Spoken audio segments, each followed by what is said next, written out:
Chapter 1063. Fairy Tale. Blue Pegasus. Lamia Scale. In the entire kingdom of Fiori, these three guilds could be said to be one of the strongest guilds in the kingdom of Fiori. And this time, although it couldn't be said that all of their elites had been sent, no matter which guild it was, they had at least sent some decent magic shooters. For example, leaving Lucy aside, Fairy Tale had sent Alusha, who was not far from the realm of one of the top 10 magic shooters, as well as Naz and Gray, who were ranked first in Fairy Tale, excluding the S-rank magic shooters.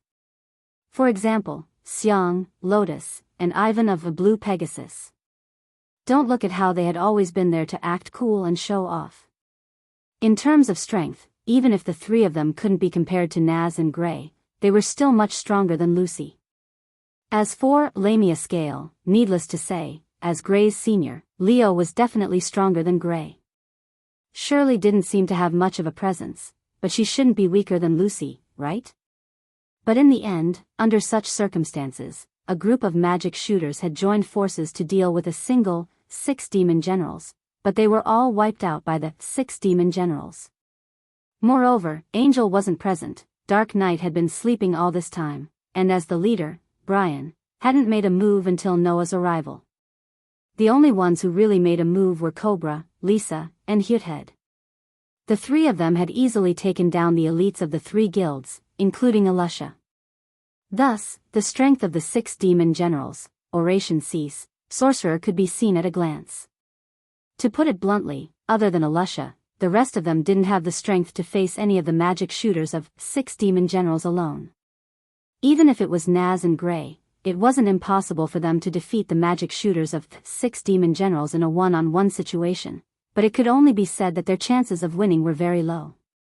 Even if they joined forces, it would still be difficult. Those guys are really too strong. Alusha's pair of beautiful eyebrows were tightly knitted. I'm afraid that among us, other than Noah and Mr. Jura, the rest of us would be in danger if they were to face the magic shooters of 6 demon generals, right? Don't joke. Alusha. Naz clenched his fist, with an angry look on his face. Those guys, I will definitely beat them all. The one who's joking is you, Naz. Gray was speechless. If it wasn't for Noah, we would have been completely wiped out by the people of 6 demon generals. You should recognize the reality now, right? That's right. Lucy sighed. Even Alusha wasn't a match for those people, let alone us. I don't care so much. Naz shouted as if he didn't care about anything else.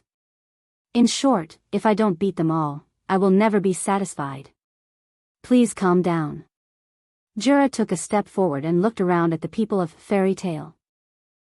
Although it's a bit strange for me to say this, I think that you don't need to feel so much pressure. No matter what, even if we aren't a match for the 6 demon generals, with Mr. Noah here, the problem won't be too big. Hearing Jura's words, the people present also turned their eyes to Noah. They recalled the scene where he single-handedly fought against 3 of the 6 demon generals and completely defeated them without suffering any damage. One by one, they looked at Noah with some reverence. Especially Alusha, Naz, Gray, and Lucy of Fairy Tale, their faces were full of curiosity and bewilderment. The reason was naturally because of Noah's curse resistance. You guy, when did you learn how to make other people's magic ineffective? Gray doubtfully asked Noah. Indeed, your crushing magic also has the power to crush other people's magic, but you didn't use this magic just now. This was also the question in the hearts of Alusha, Naz, Lucy, and the others. The magic that Noah used was a super high-level destruction magic. This matter was known to almost the entire Fairy Tale. Since when did Noah learn another type of magic that could nullify other people's magic? And besides the people of Fairy Tale, the others were also curious about this matter. After all, without magic, a magic shooter would only be a slightly stronger person. If magic was ineffective against Noah, then in the future, any magic shooter who went up against Noah would simply be a nightmare. However, at the same time, everyone felt that it was understandable. Perhaps, only Noah who had this kind of ability had the ability to kill one of the 10 great Saint Magi. Although, In the eyes of others, it was Bo who killed Joseph. Seeing everyone's doubtful and curious look, Noah was a little distressed. How should I explain? Forget it, I'll just choose a half-truth. Actually, that was not magic, but a physique that I obtained. Noah said. Do you still remember what I told you about Aster? Aster? Lucy said uncertainly. I remember you said that the child called Aster was an elf. Elf? Elisha asked doubtfully. What exactly are the so-called elves? You can just treat it as a special star elf. Noah took out the silver dagger from his waist and showed it to everyone. However, unlike the astral elves, the elves can transform into the most suitable equipment for the contractor and provide the user with strength. Astral has the highest level of magic resistance and can eliminate almost all magic. After contracting with Astral, I obtained a physique that can nullify magic. The weakness is that under such circumstances, even healing magic and support magic that are beneficial to me will be nullified. Hearing this, everyone looked at each other in dismay. Could it be that it wasn't magic, but a free gift from the contract he had with the so-called elf? That's great. Naz looked at Hubby with envy. Hey, Hubby, why don't you have this ability? Love. Hubby said weakly. Because I'm a cat. A special star elf, an elf? Lucy was also envious. That's great, I also want a contract with such a star elf. However, to be able to nullify all magic, that's quite frightening, Tura exclaimed. Moreover, Sir Noah has not used magic or elves. It seems that our mission this time should be successful. In the beginning, I only came here to be a safeguard, to prevent the Alliance from being destroyed. My real purpose is not to suppress the 6 demon generals, oration cease. Noah shook his head. Now, the 6 demon generals, oration cease, has already been defeated by me once.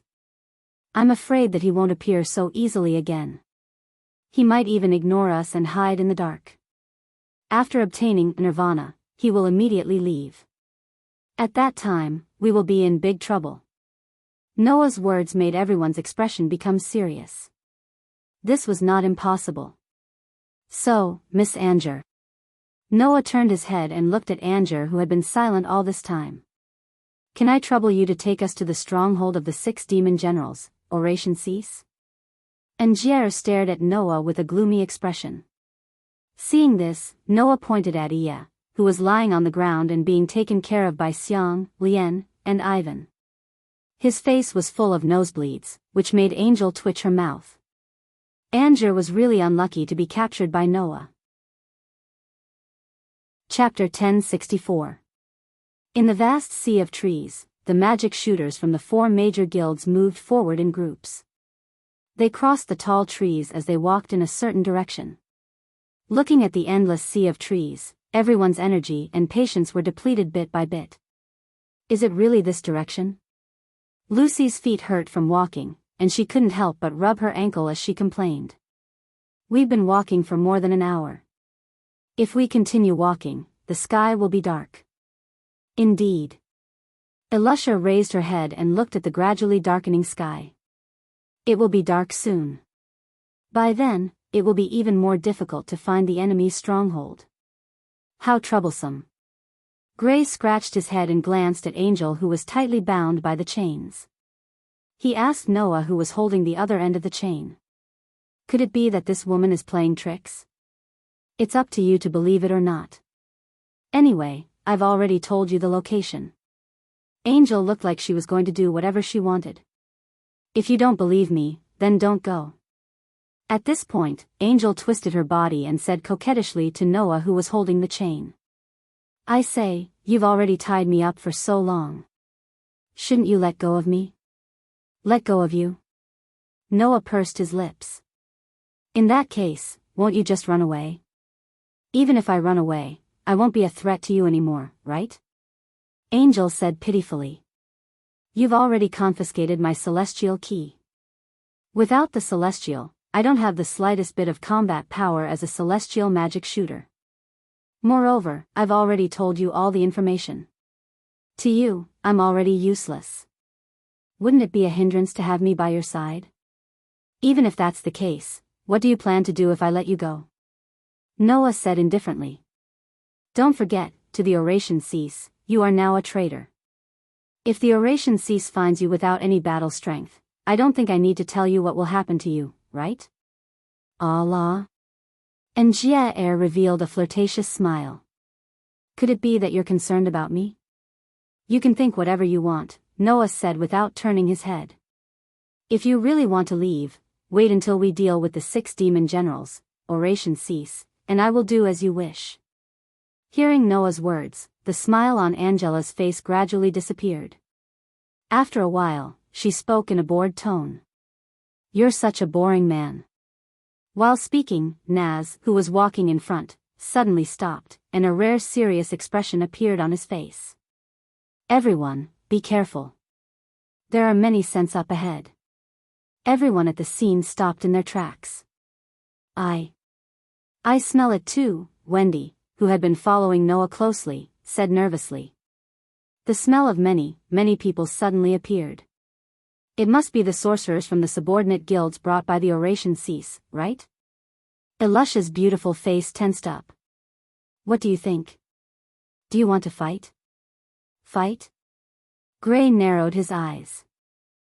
We only have a dozen people here, and there are at least hundreds of thousands of sorcerers on the other side. If we really fight, even if we can win, it will consume a lot of stamina and mana, right? At that time, we won't have any extra energy to deal with the oration cease. Leo turned his head and looked at Tura. Mr. Tura, I also don't agree to fight. Actually, I don't agree either, Tura said calmly. If there are too many opponents, it will consume too much energy and waste too much time. We need to find the oration cease as soon as possible. Then let's take a detour, Shirley suggested. We have 2 Dragon Slayer sorcerers with very sensitive noses. We should be able to smoothly take a detour around those people. Xiang, Lian, and Yi Fan, who were busy carrying Yi Yi, whose face was covered in blood and who seemed to have fainted, nodded in agreement. However, at this time, Noah raised an objection. We can't take a detour. Everyone was stunned. Only Njia said with a smile. I forgot to tell you that the oration cease stronghold is right in front of us. Immediately, everyone present understood what was going on. Indeed, they couldn't take a detour. This was because everyone's destination was where the sorcerers of the 6 demon general subordinate guild were located. In other words, if the 6 demon generals, oration cease, were there, then not only would they have to deal with 5 powerful archmages who could match Alyssa, but they would also have to fight with hundreds and thousands of archmages. Just what I wanted. Naz seemed to be really excited. See how I'll send all of you flying. After saying that, Naz rushed out. Naz! Lucy cried out in surprise. That idiot! Gray also said angrily. There's no other way. Elusha's eyes narrowed.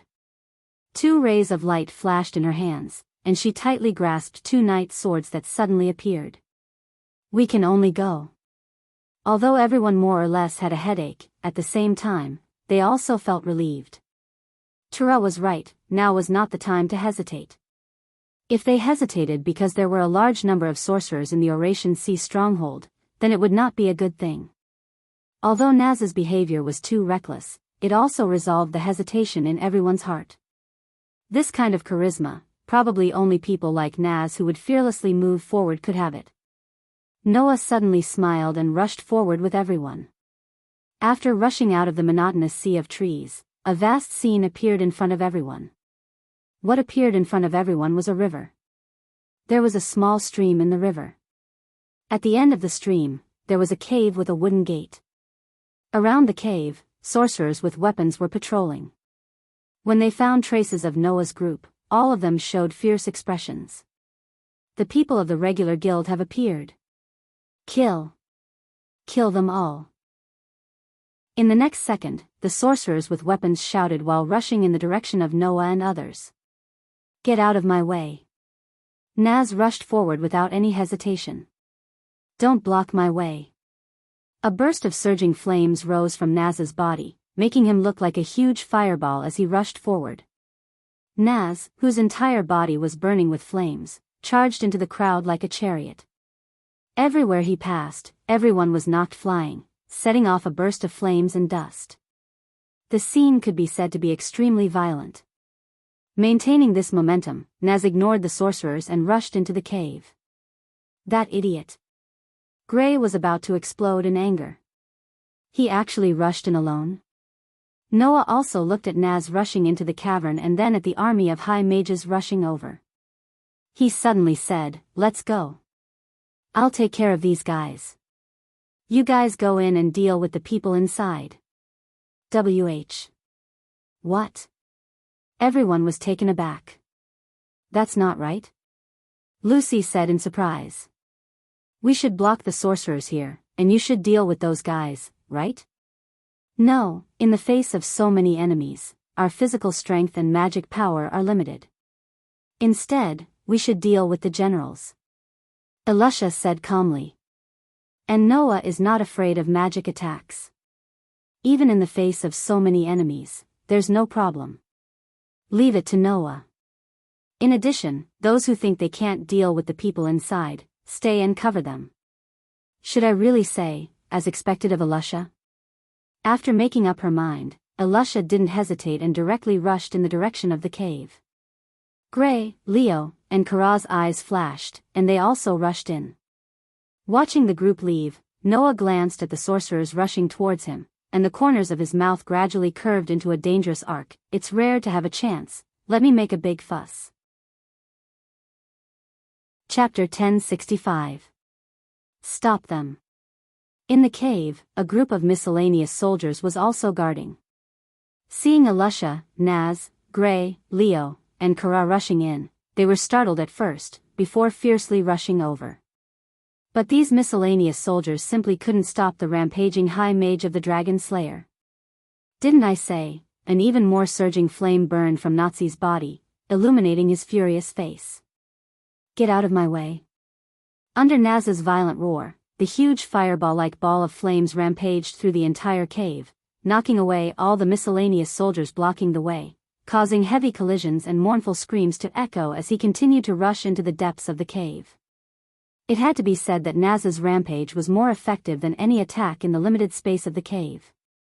Those miscellaneous soldiers couldn't stop the violent Naz. For a moment, the entire cave seemed to have sunk into an abyss of fire, becoming extremely chaotic. Elisha, Gray, Leo, and Kara only needed to follow Naz and they would be able to move unimpeded. It didn't take long for everyone to reach the end of the cave. Nazi suddenly stopped and twitched the tip of his nose. Then, he cast his sharp gaze forward. "You came?" At the end of the cave, there were two silhouettes leaning against the wall. The one who spoke was Cabra, whose entire body was entangled by a huge purple python. "I already heard it, fortunately, that monster didn't come over." All this time, only the rich had been able to obtain the final victory. Het AI seemed to be relieved as he looked in the direction of Naz's group and opened his arms as if he was embracing the whole world. "It seems that you are destined to be poor." The ones who appeared in the cave were Cabra and Het AI. Seeing that there was only Cabra and Het AI in the depths of the cave, Kara spoke in a deep voice. "What about the others? What about the leader of your 6 demon generals, Oration Cease, Brian? The 2 of us are enough to deal with trash like you." Cabra grinned.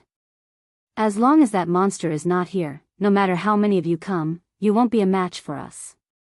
"Is that so?" Elisha pointed her sword at Cobra. "However, no matter how many of you there are, you won't be a match for Noah. And my goal is to defeat Noah." Naz bumped his fists and grinned. "Therefore, people like you, I will definitely send them flying." "You really have the guts to say that?" Cobra's gaze turned fierce. "If you can do it, then give it a try, regular guild trash. This job isn't worth anything at all." Het AI was a little disappointed, but he was still full of interest. "However, as long as we obtain Nirvana, we will become rich, right?" Even Gray and Leo were getting impatient when they heard Het AI talking about money every time he opened his mouth. So long-winded and annoying. After saying that, Naz, Gray, and Leo took the lead and the three of them rushed forward. Seeing this, Elusha, Kara, Kabra, and Het-Ai's bodies began to emit magic flames. A chaotic battle was about to break out. Whoosh whoosh whoosh whoosh whoosh. In the open space outside the cave, a variety of treasures such as sabers, swords, spears, halberds, and so on shot out from the golden ripples like beams of light. They were like overwhelming lasers that shot towards the direction of the magic shooters that were swarming over. Poochie poochie poochie poochie poochie poochie. Along with the sounds of tearing, the bodies of the magic shooters who were charging at the front were directly sliced by the noble artifacts. They fell to the ground amidst a series of screams. Whoosh whoosh whoosh whoosh whoosh. The treasures that shot out from the golden ripples were as fast as lightning. Sometimes they passed through space, cutting through the bodies of the magic shooters, and sometimes they cut through the air, stirring up sharp sounds of breaking through the air as they fell to the ground. Bang bang bang bang bang. The noble artifacts that fell to the ground were like missiles that directly exploded the ground and set off an astonishing fire and impact. The people around the location were all sent flying and crashed into the ground, unable to get up again. In the blink of an eye, the hundreds and thousands of sorcerers were attacked by the noble artifacts that shot towards them. More than half of them fell instantly. No. No. No. Ah. For a moment, in the front, the group of sorcerers from the subordinate guilds of the 6 demon generals, one by one, the sorcerers let out terrified cries and mournful wails. Then, in the chaos, one by one, their bodies were ruthlessly cut by the noble artifacts that shot towards them. They fell to the ground. Over time, as they watched their companions fall one after another within a short period of time, the remaining magic shooters were all terrified. However, if one observed carefully, they would definitely discover something. Although the scene was shocking and somewhat bloody, the people who fell to the ground did not suffer any fatal injuries. They only lost the ability to fight. Standing in front of the golden ripples that fluctuated in the space, Noah looked at the gradually decreasing crowd from afar. His face was like an ancient well without any ripples. He only raised one hand, causing the golden ripples around him to shoot out noble artifacts one after another. Along with the sound of the wind, the noble artifacts shot out. In Noah's Gate of Babylon, how many noble artifacts were there? Even Gilgamesh's Gate of Babylon could be said to contain thousands of noble artifacts, not to mention Noah's Gate of Babylon. Although Noah's Gate of Babylon only had noble artifacts that could exist in the form of weapons and tools, it did not only contain the original noble artifacts. There were even other noble artifacts that were extensions of the original noble artifacts. The number of noble artifacts of this level could not be said to be endless, but it could be said to be an endless stream. In addition, the Gate of Babylon had the function of automatically recycling noble artifacts. Noah's ammunition was simply inexhaustible. Under such circumstances, how could a group of sorcerers, who could only rely on numbers, be able to do anything to Noah who had opened the Gate of Babylon? Therefore, from the beginning, Noah just stood there motionless, and the whole battle showed an overwhelming one-sided phenomenon. Following Elusha's instructions, Lucy, Shirley, Xiang, Lotus, and Ivan, who had to stay behind to take care of the 6 demon generals, were all shocked on the spot when they saw the scene that could be called a massacre. Only the kind-hearted Wendy seemed to be unable to accept the bloody scene. Her small face was a little pale, but she still looked straight at Noah's back, her eyes full of longing. "Brother Noah, you're really amazing." Hubby and Xia Lulu were also on the spot. However, these 2 cats were also dumbfounded at the scene in front of them, secretly swallowing a mouthful of saliva. So, about 3 minutes later, the last sorcerer also fell under Noah's noble artifact rain. Looking at the sorcerers who fell on the ground, the golden ripples behind Noah began to shrink and disappear one by one. It's done. Great. Lucy, Wendy, Shirley, and the 3 sorcerers of the Blue Pegasus all cheered. Just as they were about to approach Noah, they were stopped by Noah, who raised a hand. Slightly raising his eyes, Noah looked in the direction of the surrounding trees, and said faintly, The guy hiding there has been watching for so long, it's time to come out, right?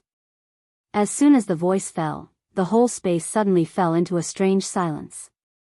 Lucy, Wendy, and the others only then reacted. There was actually a person hiding here. The next moment, where Noah's eyes were, a figure finally appeared slowly. Seeing the figure, Angela, who was at the back, narrowed her eyes and cried out in shock. Dark Knight? Chapter 1066. Dark Knight? Angier's exclamation reminded everyone present of what had happened. Yes. The person who slowly walked out of the thicket was none other than the last sorcerer of the 6 demon generals, the Oration Cease. He had always been sitting on a blanket suspended in mid-air with his arms crossed and his head lowered in a deep sleep. At this moment, the ace magic shooter named Dark Knight, who was also known as the Oration Cease by Anger, was lazily walking towards them step by step. They didn't know if it was an illusion or not. As the night approached, everyone present felt that the surrounding space had dimmed slightly. It was as if they were shrouded by a pitch-black moonlight. It was quiet and eerie. You. Angeli's expression was extremely bewildered. Have you woken up? I have just woken up. Dark Knight didn't stop walking. He only turned his deep eye shadow in Angeli's direction and narrowed his eyes. Did you really betray Father? Angeli? Being stared at by Dark Knight's eyes, Angeli only felt a heavy pressure pressing down on her heart, causing her to involuntarily take a step back. Seeing this, Dark Knight laughed, a laugh that made people's hair stand on end. When Father woke me up, he told me that I could hunt at will. It seems that you are also in my hunting range, Angeli. Angeli's little face turned pale. In the 6 demon generals, Oration Cease, Angel was not afraid of Cobra, Lissa, Hitai, or even Brian. She only had an indescribable fear of the Dark Knight. There was no other reason. This person had always been regarded by Brian as the last resort of the 6 demon generals. Although he had always been with the rest of the 6 demon generals, he had always been in a state of deep sleep, which made him seem extremely mysterious.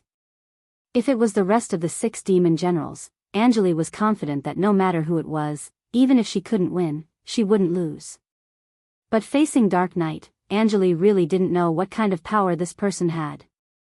This trace of fear towards Dark Knight came from the mysteriousness and unknown of Dark Knight. Angeli's Star Soul key had been confiscated and she had no means of fighting. If Dark Knight really wanted to kill Angeli, then Angeli definitely wouldn't be able to fight back. Seeing Angeli's pale face, Dark Knight seemed to have lost interest in Angeli. He turned his gaze towards Noah's direction and the corner of his mouth hooked up in a feminine arc. I heard that magic is ineffective against you. Dark Knight didn't even look at the archmages of the 6 demon general subordinate guilds who were lying on the ground.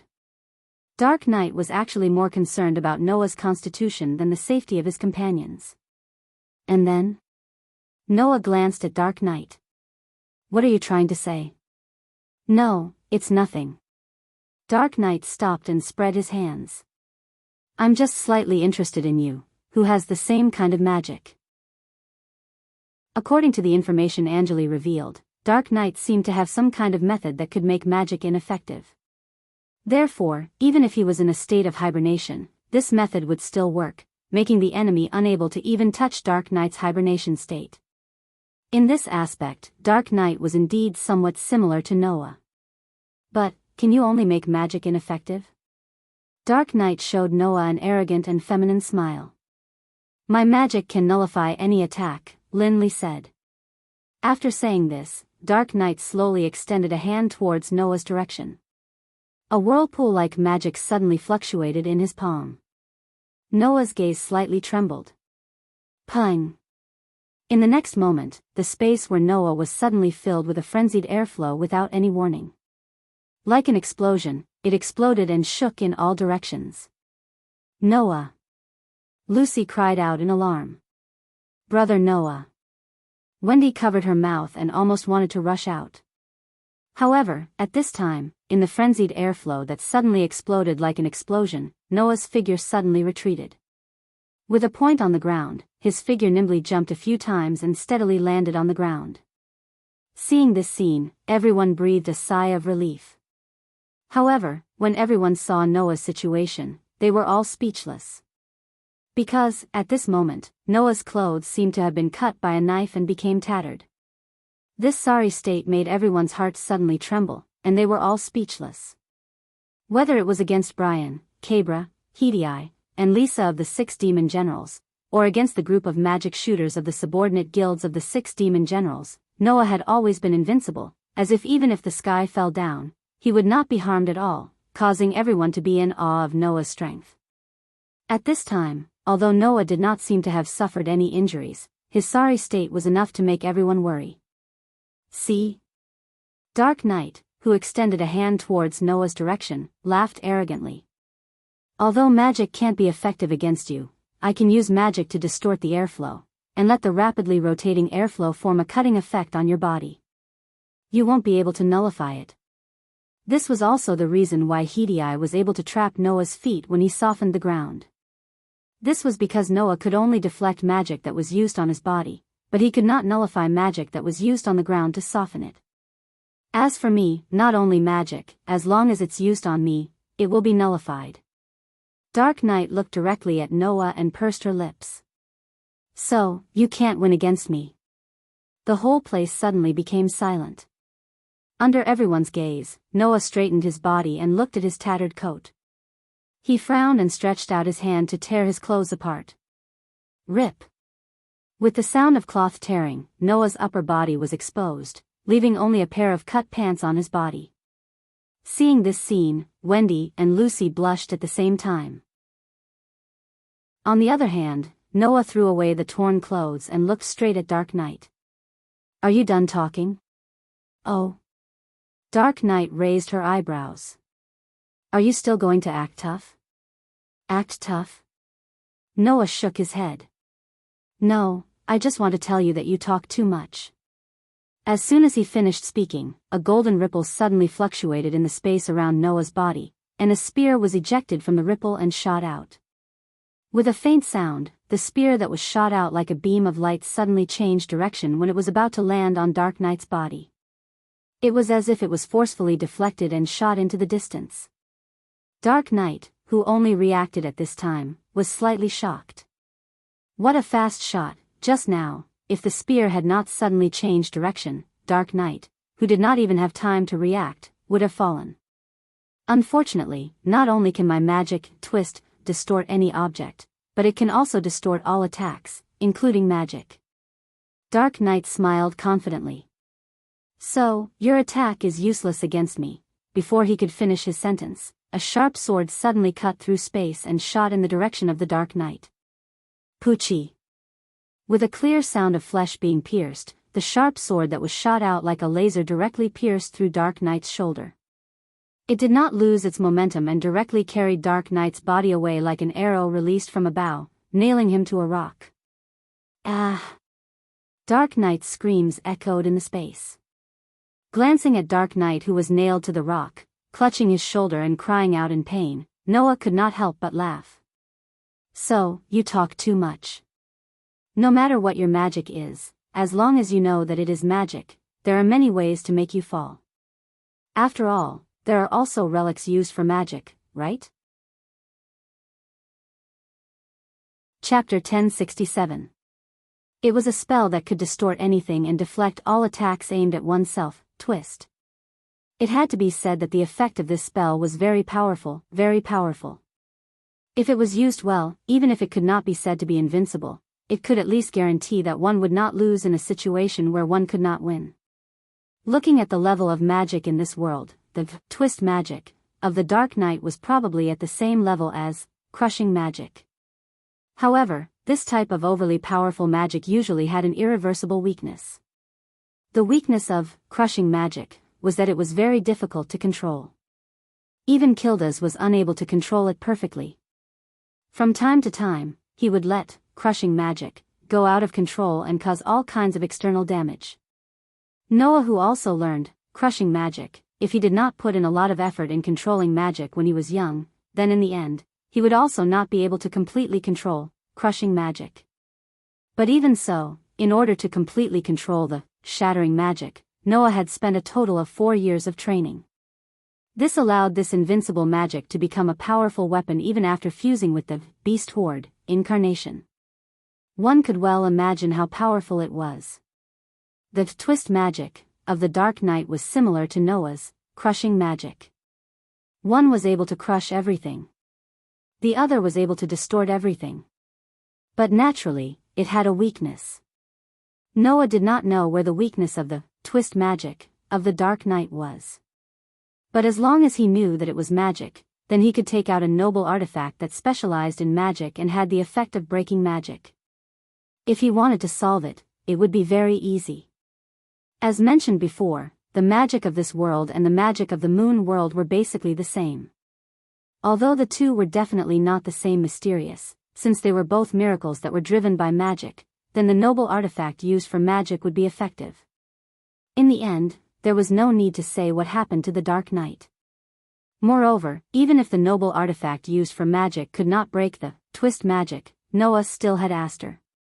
With Aster's curse resistance that was comparable to Noah's, or even above Noah's, it was believed that no matter how strong the twist magic of the Dark Knight was, Aster's elven device would be able to cut it in half. This confirmed Noah's words. There were many ways to make the Dark Knight fall. When Wendy, Lucy, and the others saw that Dark Knight's appearance had intimidated everyone present and even caused Noah, who had always been strong, to become extremely miserable, they thought that Noah had finally met a strong opponent this time. In the end, Dark Knight, the trump card of the 6 demon generals, Oration Cease, was pierced through by Noah's noble phantasm. Dark Knight was nailed to the rock and cried out in pain. Such extreme ups and downs made Wendy, Lucy, and the others feel as if their hearts were no longer their own. The ups and downs made their hearts beat a lot faster. At this moment, in the cave, a burst of scorching red and a burst of icy blue flashed. Dong! With a dull roar, a figure flew out of the cave and smashed heavily on the ground. His head tilted and he fainted. It was none other than Cabra. Ha! Ha! Ha! Then, Naz and Gray, who were gasping for breath, staggered out of the cave with bruises all over their bodies. Their faces were full of exhaustion. Behind them, Alusha and Leo also had some bruises on their bodies, but their condition was much better than Naz and Gray. As for Tura, she stood at the back of everyone unscathed. In her hand, she was also carrying Hedi, who had also fainted. Seeing this scene, even an idiot would be able to understand the result of the battle. Naz and Gray both gave a thumbs up to Noah's direction, and a victorious smile appeared on their faces. Even Alusha, Leo, and Tura looked at each other and suddenly smiled. Wendy, Lucy, and the others cheered excitedly. Noah's gaze swept over the fainted Cabra, Hedi, and Angela, who was tightly bound by chains.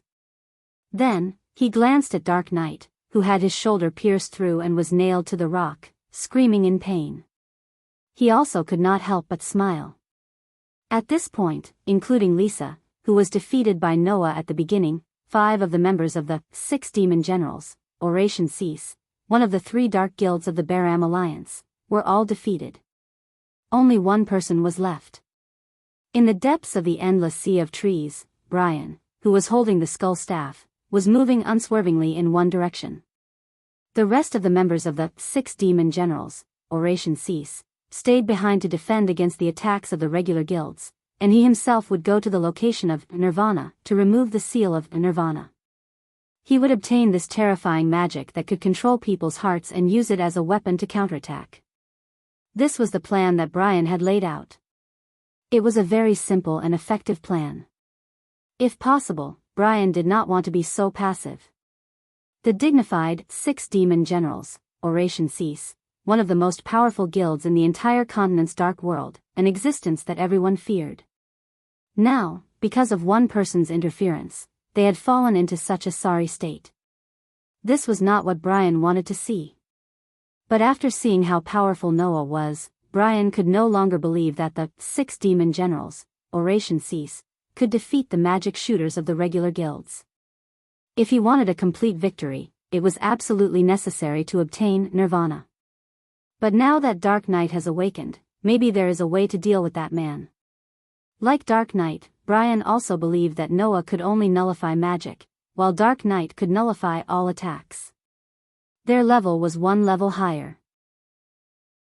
However, unlike Dark Knight who thought that he could defeat Noah, Brian believed that Noah and Dark Knight's strength should be at the same level, and it should not be easy to determine the winner. That doesn't matter. Brian's face was gloomy. The only one who can threaten us is that man, the rest are nothing to be afraid of. As long as Dark Knight can delay that man, Cabra and Hitai can take down the rest. Even if they can't, as long as I can obtain Nirvana, then everything will be over. With this thought in mind, Brian was just about to continue forward when an intense impact suddenly assaulted his mind. Goo! Brian could not help but cover his head and let out a muffled groan. At the same time, on Brian's face, on the pitch-black lines that almost covered his entire face, 3 lines slowly faded until they disappeared. This made Brian, who was holding his head, change his expression drastically. Cabra, Hitai, and Dark Knight have all been defeated? Angel had been captured. Cabra, Hitai, Dark Knight, and Lisa had all been defeated. Didn't that mean that other than Brian himself, the rest of the 6 demon generals, Oration Cease, had all fallen? Damn it. Brian heavily punched the tree next to him, his face twisted. My 6 demon generals, Oration Cease, was actually so weak? After saying that, Brian raised his head and looked ahead. I will definitely make you all pay.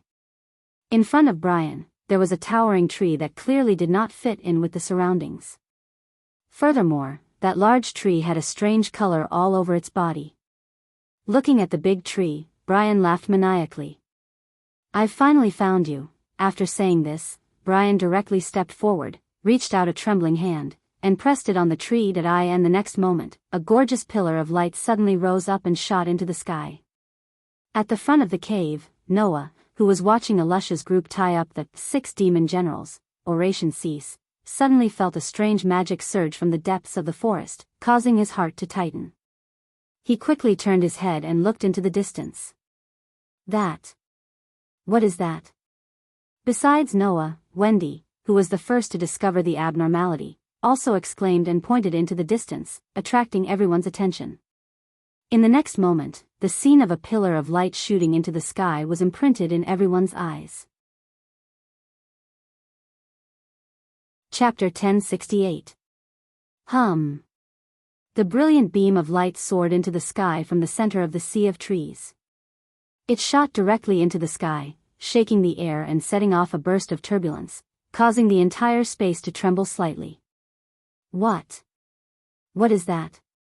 Led by Alusha, Naz, Gray, Lucy, Wendy, Xiang, Lotus, Ivan, Leo, Shirley, Tura, Hubby, Shalulu, and Iya, who had just woken up, all looked at the beam of light that soared into the sky. Their faces were full of astonishment. Angel also looked at the beam of light that soared into the sky and murmured as if she was in a dream. Nirvana, hearing Angel's voice clearly, Noah's eyes fluctuated. Is that Nirvana? In other words, Brian has unlocked the seal of Nirvana? Rumble.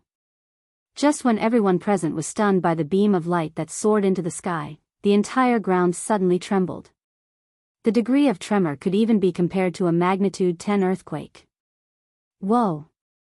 A group of magic shooters from the regular guilds were caught off guard and were thrown off their feet. Almost all of them fell to the ground.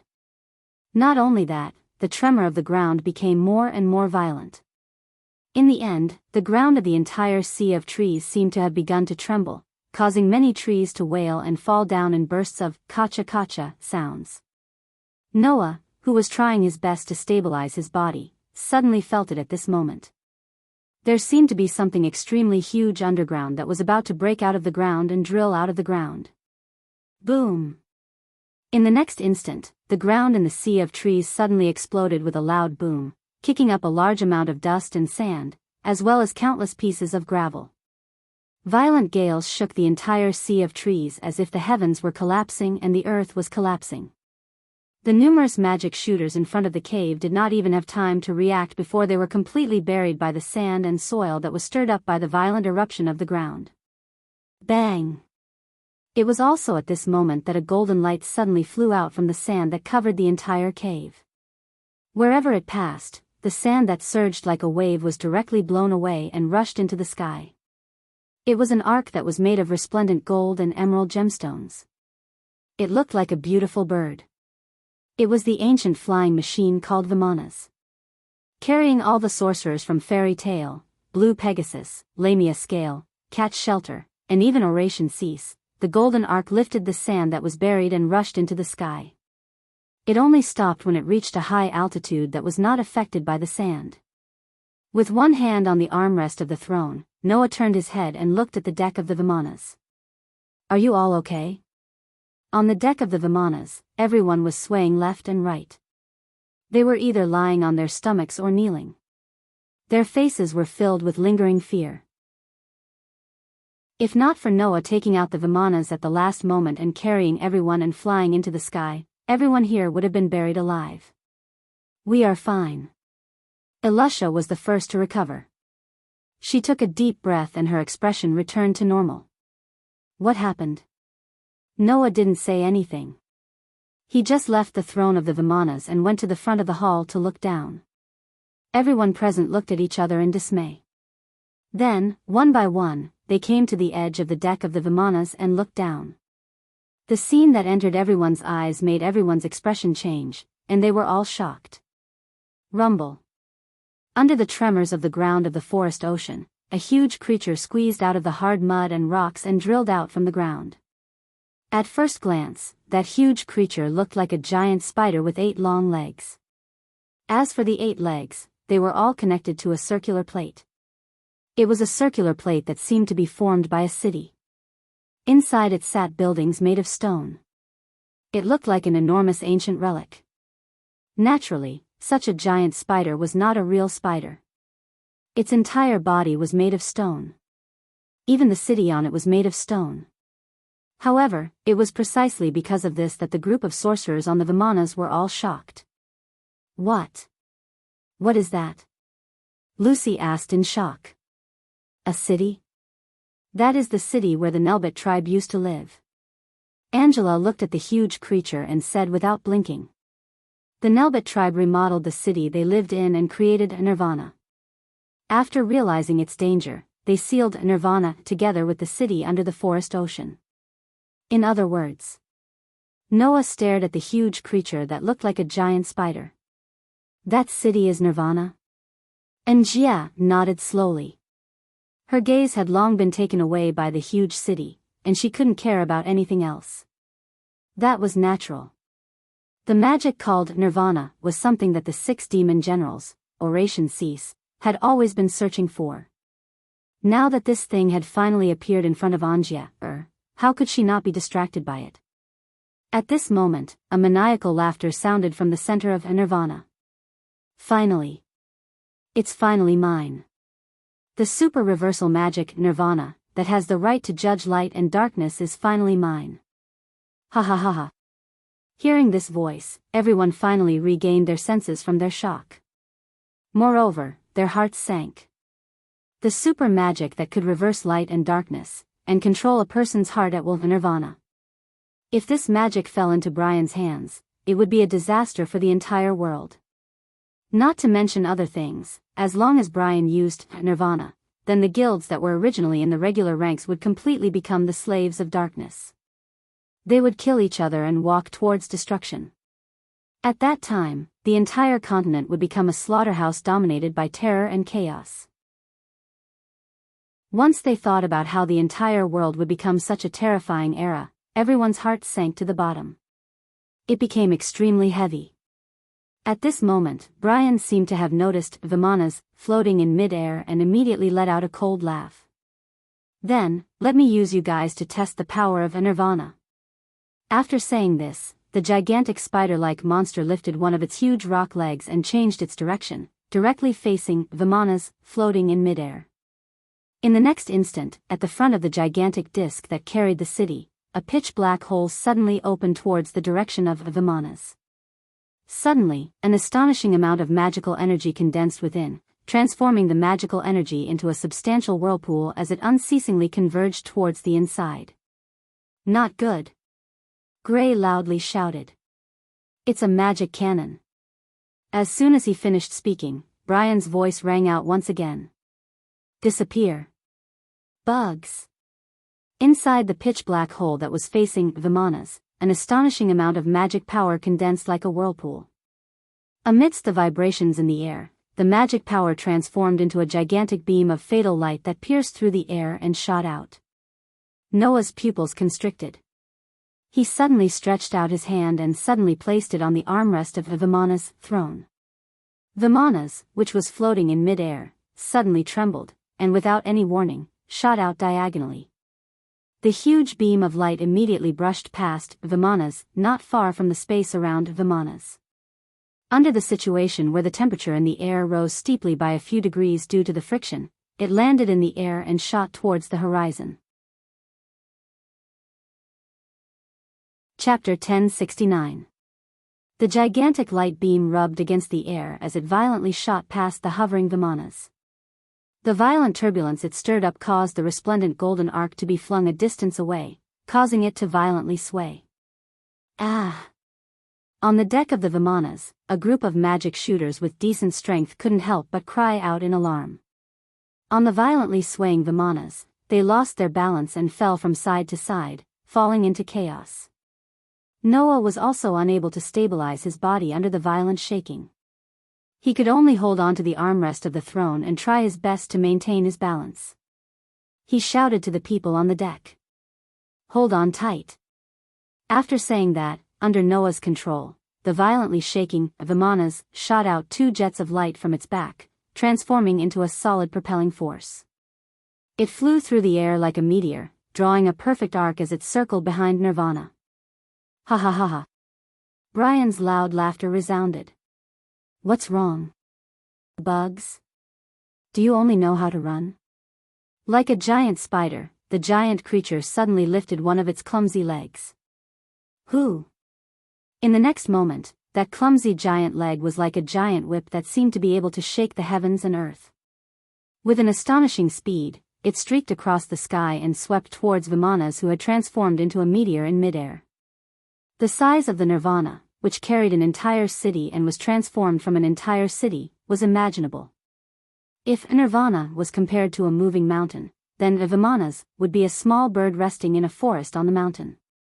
Logically speaking, with that kind of body, its movements should be very clumsy. However, Nirvana's movements were only unusually clumsy when it raised its leg. After it raised its leg, the gigantic rock leg was like a wild whip, bringing with it a whistling sound as it swung towards Vimana's, who was in midair. That speed almost made Noah break out in cold sweat. He hurriedly controlled Vimana's at an extremely dangerous angle, sticking close to the edge of the giant rock leg that was whipping towards him, and dodging the attack. It's useless. It's useless. Brian laughed arrogantly. Under his control, Nirvana continued to twist its body, pointing the dark hole towards the sky. However, just when Noah thought that Brian was going to use Nirvana's magic cannon to shoot again, that dark hole suddenly became like a bloody mouth, producing an invisible suction force, instantly enveloping a large space in the sky. Under that huge suction force, Vimana's, that was flying like a meteor in mid-air, was actually forcefully pulled in. Its speed gradually slowed down, and it even began to be pulled towards Nirvana. How about it? Noah Doria? Brian laughed continuously. How about I let you become Nirvana's fertilizer? Hearing Brian's laughter, Noah, who was sitting on the throne of Vimana's, narrowed his eyes. You want to eat something, right? Then I'll let you eat to your heart's content. As a result, around the Vimana's, golden ripples suddenly appeared, and blades, swords, spears, halberds, and all sorts of treasures were ejected, turning into beams of laser light and shooting out. The treasures, named Vimana's, were not just a flying ship.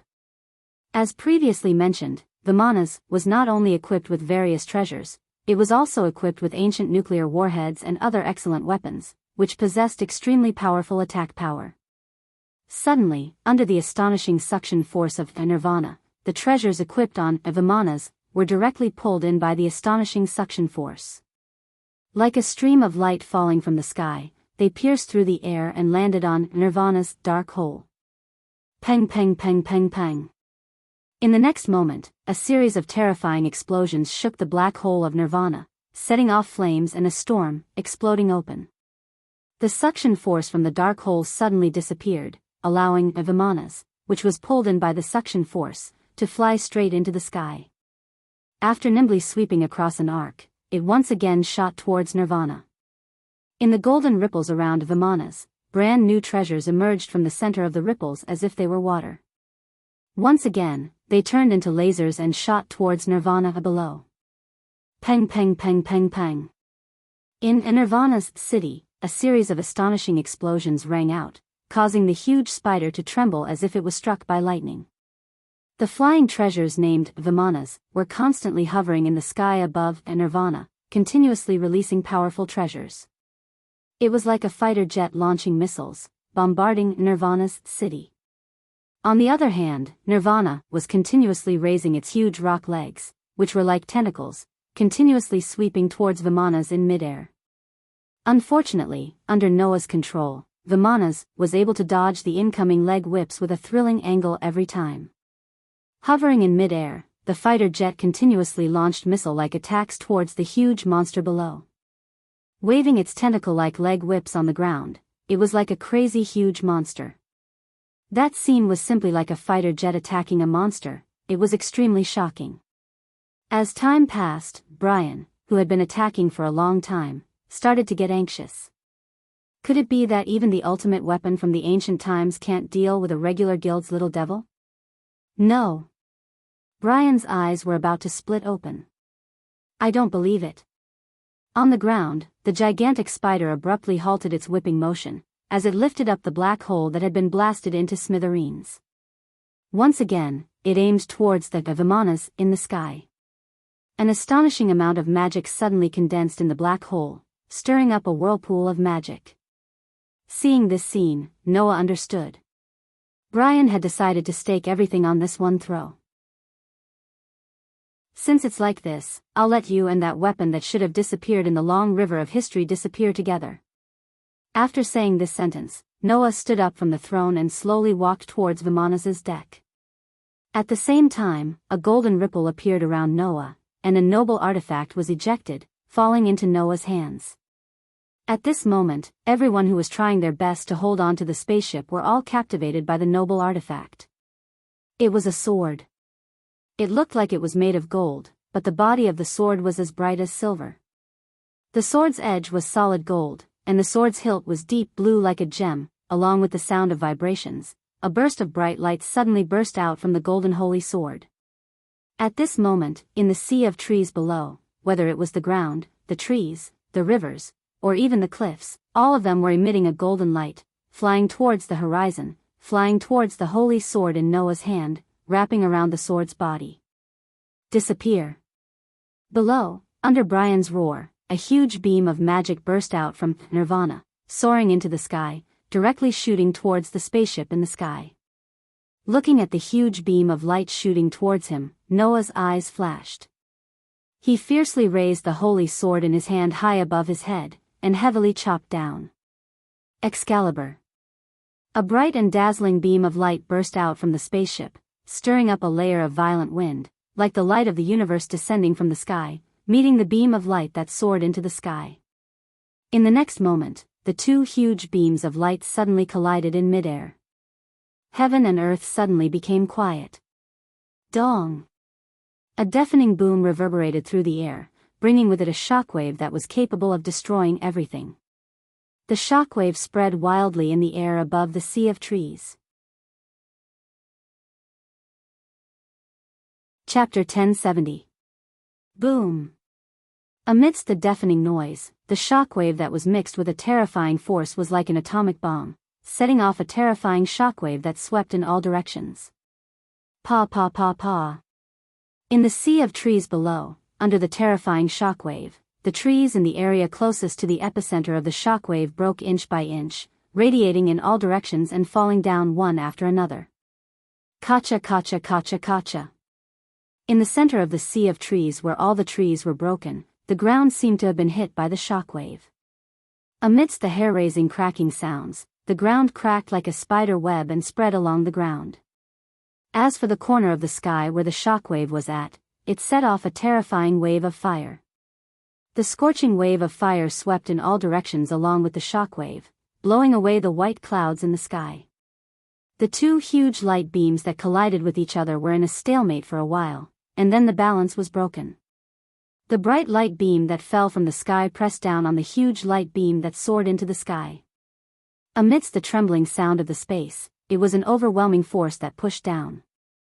Not long after, the huge beam of light that soared into the sky was directly crushed, causing the dazzling beam of light to fall from the sky and land on the huge spider-like monster. No! Brian's horrified roar resounded from the center of the spider-like enormous creature. Soon after, he was drowned by the resplendent light beams that descended from the sky along with the enormous city known as Nirvana. Boom! The bright light beam exploded in the vast sea of trees, setting off a terrifying wave of fire that swept across the entire space. In a split second, the temperature of the entire space suddenly rose by a lot. Under the effect of the continuous sweeping, violent shockwave that was like a wave of fire, the ground could not bear the heavy load and collapsed. The trees were directly smashed into pieces and completely turned into ashes. As for the spider-like behemoth, it was gradually incinerated into nothingness by the dazzling light beam, gradually disappearing into nothingness. When the terrifying shockwave gradually calmed down, the wave of fire also slowly disappeared, and all the aftermath calmed down. The shape of the entire sea of trees had changed. The mountains, trees, and the ground were all burning. Rocks, cliffs, and caves all cracked open. A huge crater with scorched marks was located in the center of the sea of trees. Smoke was coming out of it, and pieces of rocks were rolling down. It was as if it was hit by a meteorite. It was truly a shocking sight. In the Vimanas suspended in mid-air, Alusha, Naz, Gray, Lucy, Wendy, Xiang, Lotus, Ivan, Leo, Shirley, Kara, Hubby, Summer Lulu, Ia, and the rest of the magic shooters looked at the terrifying crater below. Their faces were filled with horror. Especially Angier, who had personally witnessed the nirvana that was transformed from a city being directly annihilated by that terrifying attack just now. Her pretty face turned deathly pale in an instant, and she was extremely terrified. After an unknown amount of time, everyone cast their terrified gazes at Noah, who was standing at the front of the Vimanas. Looking at the golden holy sword that was gradually calming down, they were unable to react for a long time. Huff! Noah was the only one who let out a deep breath and gripped the Excalibur tightly in his hand. Even if it was the ultimate weapon that was transformed from a city, so what? The Excalibur noble artifact was a genuine noble artifact that was used to go against cities. It was a terrifying noble phantasm that could destroy a city in one strike. If it was Artoria's Excalibur, in the form of a servant, its power would naturally not reach this level. However, the Excalibur in Noah's hand was the real deal. It was a noble phantasm that truly possessed the power to destroy a city. Under the bombardment of the A++ level anti-city relic, even if it was a nirvana that was transformed from a city, it could only be reduced to ashes and ashes. As for Brian, naturally, there would not even be ashes left. Looking down at the huge pit that was completely charred black, Noah said softly, "I'll let you disappear along with the nirvana that you've always dreamed of. You should be satisfied, right?" The sky gradually darkened. In front of the Blue Pegasus villa, a carriage was preparing to leave. In the carriage, Cobra, Lisa, Hedi, and Inyi were all tied up. They sat in the carriage with gloomy expressions. From time to time, they would turn to look at Noah, who was leaning against the door of the villa with his arms crossed. There was a faint trace of fear in their eyes. Obviously, the four of them were all scared out of their wits by Noah. It was estimated that in this lifetime, in front of Noah, the four of them would not be able to raise their heads, just like how Gadjaloo and Julian's entire guild was destroyed by Noah. Not to mention the four Oration Seas who were Noah's opponents. Even the Blue Pegasus and Lamia scale sorcerers cast a faintly discernible look of reverence towards Noah. Among them, there was also Jula, who was one of the top 10 saint sorcerers. With such a powerful sorcerer like Sir Noah in Fairy Tale, it's no wonder that Sir Makarov would often mention you in front of our president. In front of the villa's door, Jula raised his hand towards Noah and bowed like a monk. It seems that in the future, Sir Noah will be one of the top sorcerers in the magic world. Okay, don't praise me anymore. Noah shook his head with a smile and looked at Jula. You really don't need me to send you off? There's no need for that. We'll escort the Oration Sea sorcerers. Once the new council is established, we'll hand them over to the new council to deal with, Dura said in a low voice after hesitating for a moment. Your Excellency Noah, is it really okay to let Angie, the Oration Cease, leave?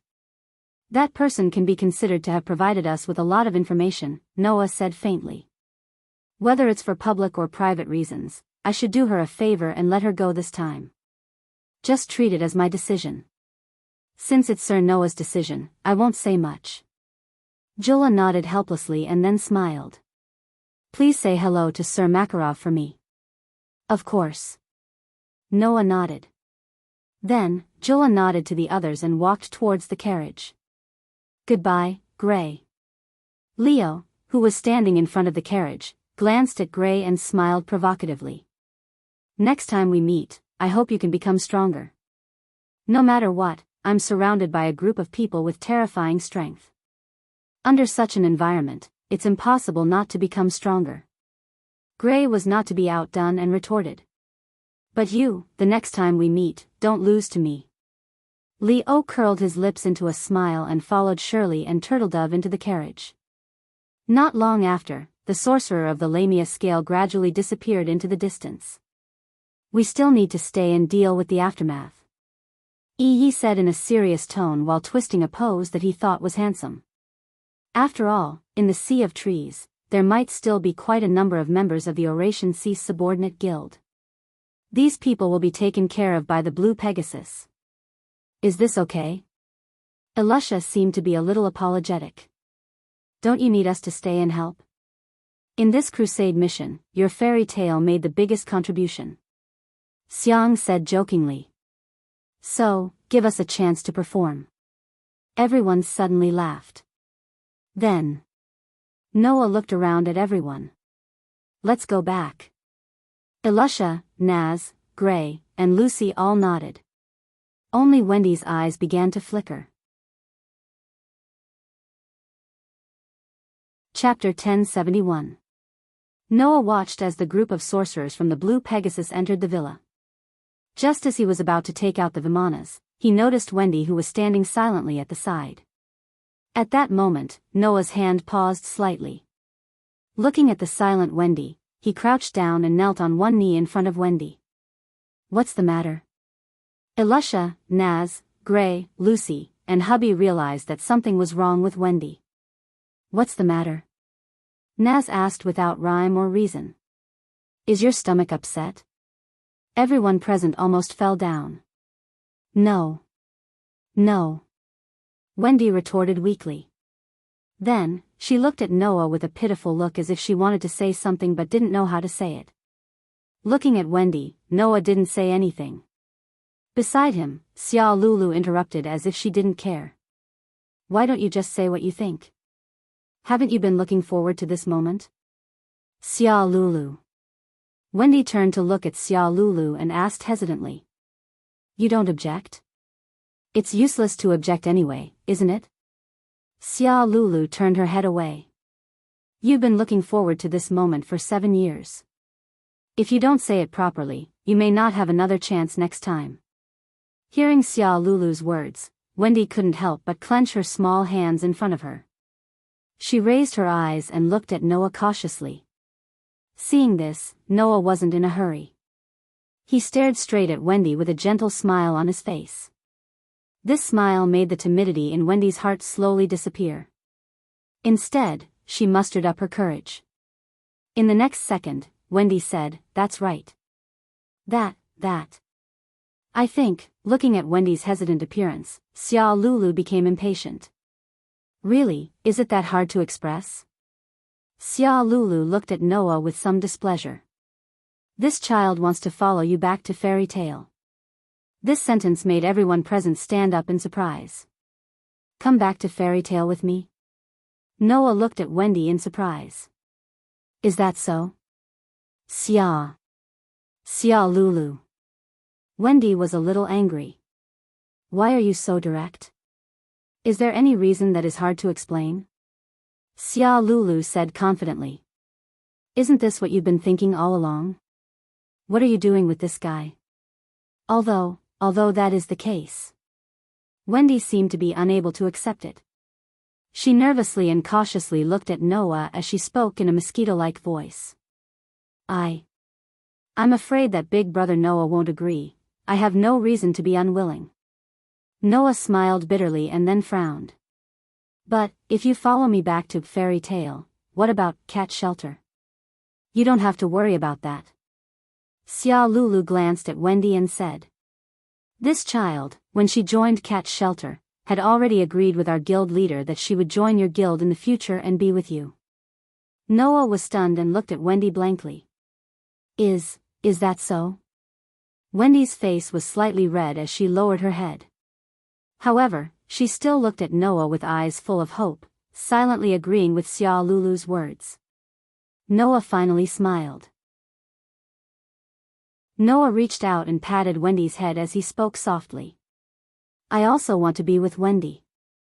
Wendy's eyes lit up as she looked at Noah with anticipation and nervousness. Then. Yes. Noah nodded heavily. Let's play fairy tale together. Wendy's expression was completely filled with joy as she nodded without hesitation. She even jumped into Noah's arms and hugged Noah tightly to show the joy in her heart. Seeing this scene, Alusha, Naz, Gray, Lucy and the others looked at each other and all showed a tacit smile. At this point, Wendy joined fairy tale. By the way, even Xia Lulu joined fairy tale. She said that she was worried about Wendy, but in fact, she was just worried about Wendy. After that, Noah first took Wendy to Cat Shelter to bid farewell to the president of Cat Shelter. It seemed that it was really as Xia Lulu said. As early as when she joined Cat Shelter, Wendy had already told the president of Cat Shelter that she would join fairy tale with Noah in the future. Therefore, the president of Cat Shelter seemed to have a trace of reluctance and inexplicable complicated feelings towards Wendy's departure, but she still nodded and agreed with a smile. Then, that day, Noah and Wendy stayed in Cat Shelter for a night. That night, Noah and the president of Cat Shelter talked about a lot of things behind Wendy's back. The next day, Noah left Cat Shelter with Wendy and returned to Fairy Tale. Oh, in the hall on the first floor of Fairy Tale, a group of magic shooters from Fairy Tale looked at Wendy, who was standing in the center of the hall, and all of them more or less let out a gasp of surprise. That. Wendy seemed to have mentally prepared herself to be the center of attention. She took a deep breath and bowed to everyone present. I am Wendy Mabel, please take care of me. Wendy. Ruby clapped her hands. What a cute name. A child? Elfman crossed his arms and had a profound look on his face. Aren't you a man? You look quite cute. Kana was holding a wine bottle. While pouring the wine into her mouth, she gave Noah a sly smile in a drunken manner. Recently, you often bring cute little girls back. Could it be that your interest in that area has finally started to develop? Seeing Kana looking at him as if he was a lolicon, Noah rolled his eyes and couldn't be bothered to explain. Only Mila and Lisanna came out from behind the bar counter and walked up to Wendy. Hey, Wendy-chan. Lisanna squatted in front of Wendy and asked curiously. I heard that you and Big Brother Noah have known each other for a long time. Is that true? Yes. Wendy nodded heavily.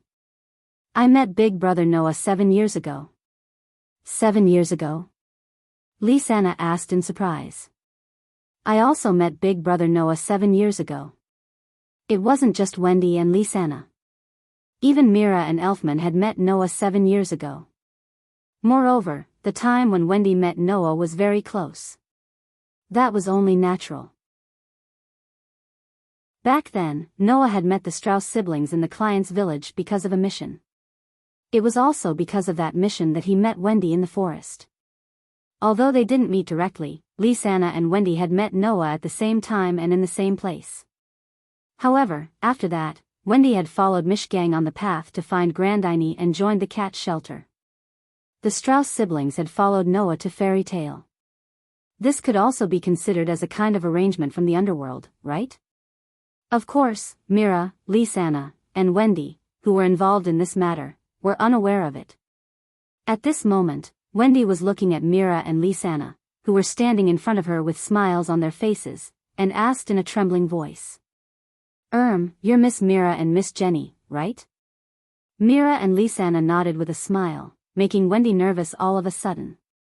Looking at the beautiful Mira and Lysana, Wendy felt as if she had lost something, and her face was dejected. Chapter 1072. While all the sorcerers of Fairy Tale were surrounding Wendy and Xia Lulu, constantly asking questions, Noah and Makarov were also conversing at the bar counter.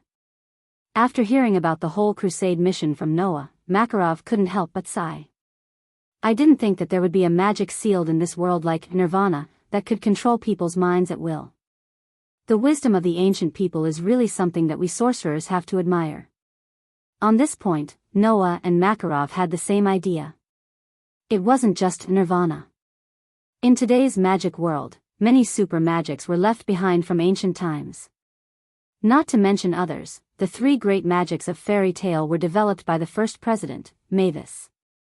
As for the Mavis Empire, it had existed for over 100 years. Although the current magic world was also constantly developing new magics, many of the magics left behind by the ancient people still had a lot of authority in today's era. Even if a modern sorcerer spent his whole life trying to completely surpass those magics, he didn't know how long he would have to wait. However, the more powerful the magic, the more likely it is that when it is used, there will be a huge price to pay. Makarov sighed. Our Fairy Tale's three great magics, at that time, when the first president developed them, I don't know if they also had to pay the same price. Noah was silent. This wasn't impossible. Even now, the three great magics of Fairy Tale were still famous throughout the magic world. Just like Nirvana, these magics were considered super magics, and their power could be imagined. Using divine light to crusade against darkness, it was able to target everything that the sorcerer thought was the enemy, and from the spirit of the enemy, it was able to destroy the enemy's spirit, fairy law. Gathering and condensing the radiance of the sun, moon, and stars into a ruthless light that would not allow the enemy to survive, it was able to destroy all enemies, fairy glitter. Condensing the thoughts of the entire guild's members into a powerful magic, it created an invincible protective sphere that could protect all targets and even the environment within the sphere. It was even able to freeze time within the sphere of protection, fairy sphere. These three great magics, all of them had the power to make people feel awe and veneration. Even Noah, who had the power to kill gods, until now, these three great magics were his trump cards and had always been hidden. Noah didn't have any restrictions when using such powerful magics, but that didn't mean that there wasn't a price to pay when they were developed. Perhaps, when the first president developed these three great magics, he paid an unimaginable price. Otherwise, why was there only one such powerful magic that could be passed down to the guild leader of the Fairy Tale, while the other two were taken to the grave by Mavis? This was a mystery that no one could solve. When Noah left this world for the first time, he told a lie that he would train together with Mavis on Heavenly Wolf Island. Therefore, perhaps, from Makarov's point of view, Noah was very likely to have mastered the three great magics of the Fairy Tale. Each of those magics' value and power was no less than that of the Nirvana. It was likely that the matter of the Nirvana had made Makarov feel something, which was why he had secretly told Noah to be cautious. After all, when he was young, Noah had already been violently attacked more than once because of his powerful magic. This time, Makarov didn't want to see Noah being controlled by powerful magics. "Grandpa, don't worry." Noah nodded. "I know what I'm doing." Makarov smiled without leaving a trace, then became serious. "Speaking of which, do you have any information about the grimoire heart?" Hearing this, Noah couldn't help but recall the matter when he let Ngier go. "Are you really going to let me go?" Seeing Noah take away the chain that had been tied to her body, Angier was really surprised. After a while, she laughed. "Aren't you afraid that I'll take revenge on that fairy tale?" "Revenge?" Noah glanced at Angier and suddenly smiled. "Up to you, but when the time comes, I hope that you'll be mentally prepared." Noah's words made Angier recall the scene when he destroyed the entire Nirvana that was transformed from a city, leaving behind a huge crater. Her heart trembled, and she was speechless. After this battle, she believed that anyone who witnessed Noah's terrifying battle power would not have any thoughts of going against Noah again. Cabro was. Lisa was. Hedi was. Anya was. So was Angier. At that moment, Angier looked at Noah with a complicated expression and snorted. "I hope you won't regret it when the time comes." After saying that, Angier was about to turn and leave, but Noah stopped her. "How much do you know about the Guild Grimoire Heart?" Angier stopped and looked at Noah in surprise. "Grimoire Heart?" "That's right." Noah stared at Angier. "If you know anything about the Grimoire Heart, then tell me." Angier met Noah's gaze, pondered for a while, and said, "In the Baram Alliance, Grimoire Heart is the strongest of the 3 dark guilds, and is also the strongest force in the dark world. Compared to it, Oration Cease is also inferior.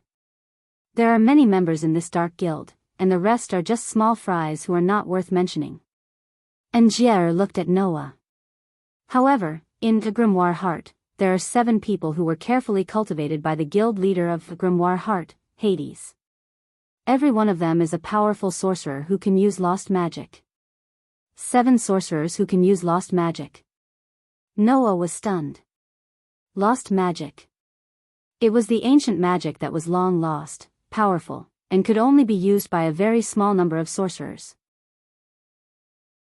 Compared to a super magic like Nirvana, lost magic was weaker, but it was still more powerful than many of the current magic. In the Grimoire Heart, there were actually 7 people who could use this kind of magic. We call the 7 sorcerers who have mastered lost magic the 7 families of purgatory. Urudia, who you mentioned earlier, is also one of them. Angier said. Each of these 7 families of purgatory is no less powerful than Oration Cease, and the guild leader, Hades, is even stronger than that, and can be said to be the strongest existence. In addition, there seems to be a vice guild leader, but I don't know much about him. I only know that Brian once warned us not to provoke him. In other words, the vice guild leader was even stronger than the 7 families of purgatory. 7 sorcerers who could stand shoulder to shoulder with the Oration Cease. A vice guild leader who was even stronger than the 7 families of purgatory. In addition, as the guild leader, even Makarov almost couldn't withstand a single blow from Hades. This Grimoire Heart was indeed terrifyingly strong. It is said that recently, Grimoire Heart seems to be looking for something. In the end, Angier left this sentence. Perhaps it is something even more terrifying than the Nirvana that we are looking for. Who knows? Thinking back to that time, a cold light flashed in Noah's eyes. No matter how strong you are, I will uproot you. Chapter 1073. Wow, in one of the rooms on the highest floor of Fairy Tale, Wendy looked around curiously, her face filled with joy. Is this Big Brother Noah's room? Actually, I haven't stayed in this room for long, Noah said with a smile. Not long ago, our guild was attacked by another guild. The original guild building was destroyed, and the current one was built not long ago. So, I haven't stayed in this room for long. Is that so? Wendy walked around the room curiously. But, this is also Big Brother Noah's room, right? You're right. Noah scratched his cheek and spread his hands. Even though Mira and Lisanna were the ones who prepared everything in this room for me, I'm sure. Wendy's footsteps slowed, and the curiosity on her face turned into dejection. Seeing this, Noah became curious. What's wrong? Wendy did not answer, and only secretly glanced at Noah. She lowered her head and looked at her fingers. As expected, Big Brother Noah's two fiancées are very beautiful and gentle. If you're talking about beautiful, they are indeed quite beautiful," Noah said, a little confused. "But don't be fooled by Mira and Lisanna. If you're talking about gentle, in the past, Mira was not gentle at all. Lisanna is the same. Even now, she's like a mischievous child. Sometimes, she makes people angry, but at the same time, it's funny. But. Wendy was still sneaking glances at Noah. Big Brother Noah seems to like Miss Mira and Miss Lisanna a lot, right? Isn't it natural if he likes them? Noah asked curiously. If he didn't like them, then he wouldn't have gotten married to them, right? Woo-woo. Wendy became dejected again. As expected, I still have a long way to go, Noah said resentfully. Wendy, what's wrong with you? Wendy didn't say anything, but she kept sneaking glances at Noah. After a while, for some reason, her pretty face suddenly turned slightly red, and she opened her mouth in a voice as soft as a mosquito's. I just want to ask Big Brother Noah a question. In order to hear Wendy's words clearly, Noah even sat on the edge of the bed and put his face in front of Wendy's. Question? What question? Looking at Noah's face that was so close to hers, Wendy's pretty face turned completely red, and even her eyes began to spin. She had a strong urge to turn around and run away. She did not know where her courage came from. She did not know where she got the courage, but she did not know where her courage came from. She looked at Noah's face. I want to know if Big Brother Noah also likes happy. Noah raised his eyebrows and moved his face closer to Wendy. What are you happy about? At this moment, the distance between Noah and Wendy's face was only about a palm's length. Looking at Noah's face, looking at Noah's dark and deep eyes, Wendy's shyness instantly swelled to the limit.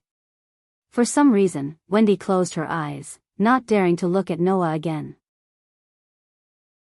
The two faces were very close to each other, a man and a woman. Among them, the girls were even blushing and closing their eyes. It was as if they were about to kiss. In fact, Noah could even feel Wendy's slightly hurried and weak breathing on his face, gently caressing his cheeks. To be honest, Noah only saw Wendy as a younger sister who needed to be doted on. However, he had to admit that Wendy was indeed very cute, even cuter than Mira and Lisanna when they were young. Even though Noah didn't intend to do anything wrong to Wendy, he still couldn't help but feel a little emotional when he felt Wendy's breath on his face. He had such an adorable younger sister who was blushing and had her eyes tightly closed in front of him. Even though Noah didn't intend to do anything wrong to Wendy, he still couldn't help but feel a little emotional when he felt Wendy's breath on his face. Realizing this, Noah looked embarrassed. Just as Noah was about to separate, an extremely cold voice sounded from behind Noah. "Master, what are you doing?" It was a young and clear voice. To Noah, this voice was not unfamiliar. In fact, he had become very familiar with it in the short span of 2 to 3 months. So, Noah shivered, turned his head, and looked behind him. There, he didn't know when it started, but a girl appeared silently. She was completely naked, only wearing a pair of knee socks. She had long silver hair that reached her waist, and her skin was as smooth and white as milk. Who else could it be other than Aster? However, at this time, Aster looked at Noah with an extremely cold gaze and said expressionlessly, "Master, what are you planning to do with that human over there?" Looking at that young and expressionless face, Noah understood one thing. Aster was angry. And very, very angry. This wasn't strange. This elf girl seemed to have no emotions on the surface, but in fact, her inner feelings were much richer than the average person's. Not to mention other things, just in the past, Noah had angered Aster because he used other weapons. In fact, some time ago, because he had a passionate kiss with Lisanna, Aster was a little frightened by Lisanna's intimacy and treated differently. Aster was also angry because of that. Now, Aster was obviously angry because of Noah's different treatment. After all, from an outsider's point of view, it was obvious that Noah was planning to kiss Wendy. But to Aster, Noah had never taken the initiative except when they were making a vow of life. So, Aster was angry. If the lowly was angry, the consequences would be severe. However, without waiting for Noah to explain, Wendy opened her eyes and saw Aster. At first, she was stunned, but when she saw that Aster was completely naked, her face turned red and she didn't know what to do. Why aren't you wearing anything? Hearing this, Aster turned his head and stared at Wendy. After a while, he said such a sentence. Because I am Master's thing. Wendy was stunned. Not to mention Wendy, even Noah's face froze. Aster's words were clearly meant to cause a misunderstanding, wasn't it? What did he mean by Noah's thing? Could it be that because it was Noah's thing, it could be that he didn't wear anything?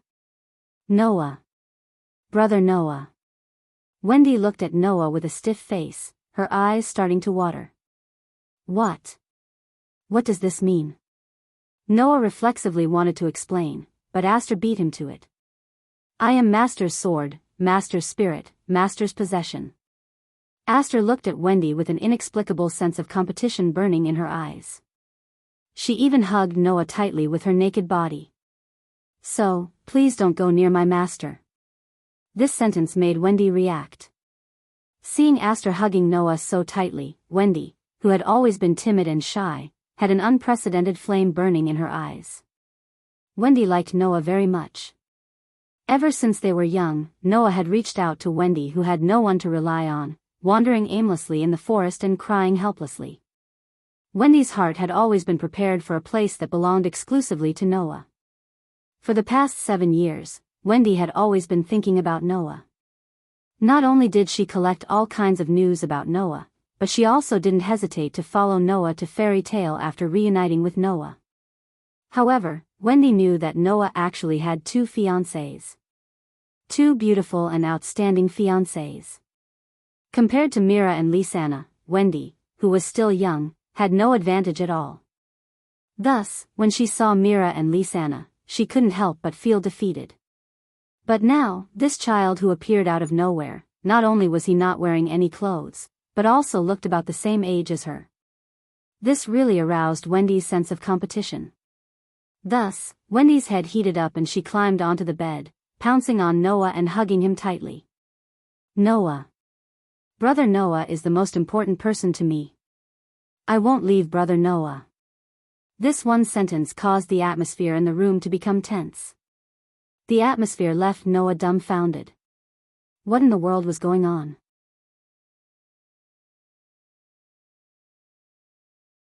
Chapter 1074. Wendy and Aster squeezed into Noah's arms and hugged Noah's waist tightly. One of them had a nervous expression, but more than that, she was determined. The other was expressionless, but her eyes were filled with strong emotions.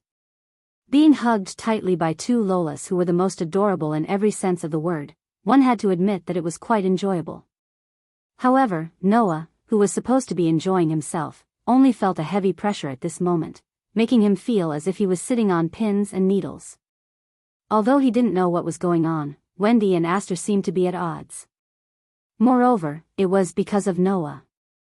Whether it was Wendy or Aster, they both had a strong sense of competition in their hearts. There was no other reason. Wendy felt a sense of defeat in front of Mira and Lisanna, so her sense of competition was attracted to Aster. Aster, on the other hand, was because of Noah's pampering of Wendy.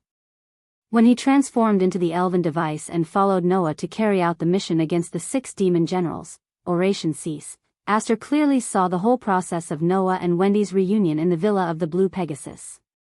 At that time, because of Wendy's longing, Noah showed a rare pampering. This pampering made Aster angry. That was because Noah usually doted on Aster as much as he did. In the Elven Sword Dance, Noah didn't pamper Claire, Linley, Fayanna, or Alice. He only pampered Aster very much. That was natural. After all, just like Wendy, Noah also treated Aster as a cute little sister. However, Aster, who didn't know this, thought that Noah only pampered himself, just like how he thought Noah's weapon was only himself. In the end, when he saw Noah use another weapon, Aster was jealous and angry. Now, seeing that Noah was spoiling another child, Aster was equally jealous and angry. This was the reason why Aster had refused to reveal himself and meet Wendy in Blue Pegasus Villa. When she saw Noah trying to kiss Wendy while she was sulking, how could she not run out in a huff? Thus, the two little girls who wanted to obtain Noah's love and care in all sorts of ways inexplicably started to fight against each other. "Are you trying to compete with me for master?" Aster stared at Wendy expressionlessly as he tightened his grip on Noah. "A mere human actually wants to fight over the master of my demon slayer?" "Demon slayer?" Wendy tilted her head in confusion before asking in a sweet voice. "Big brother Noah is my big brother, he doesn't belong to you." "These words are powerless in front of the contract between me and Master," Aster said.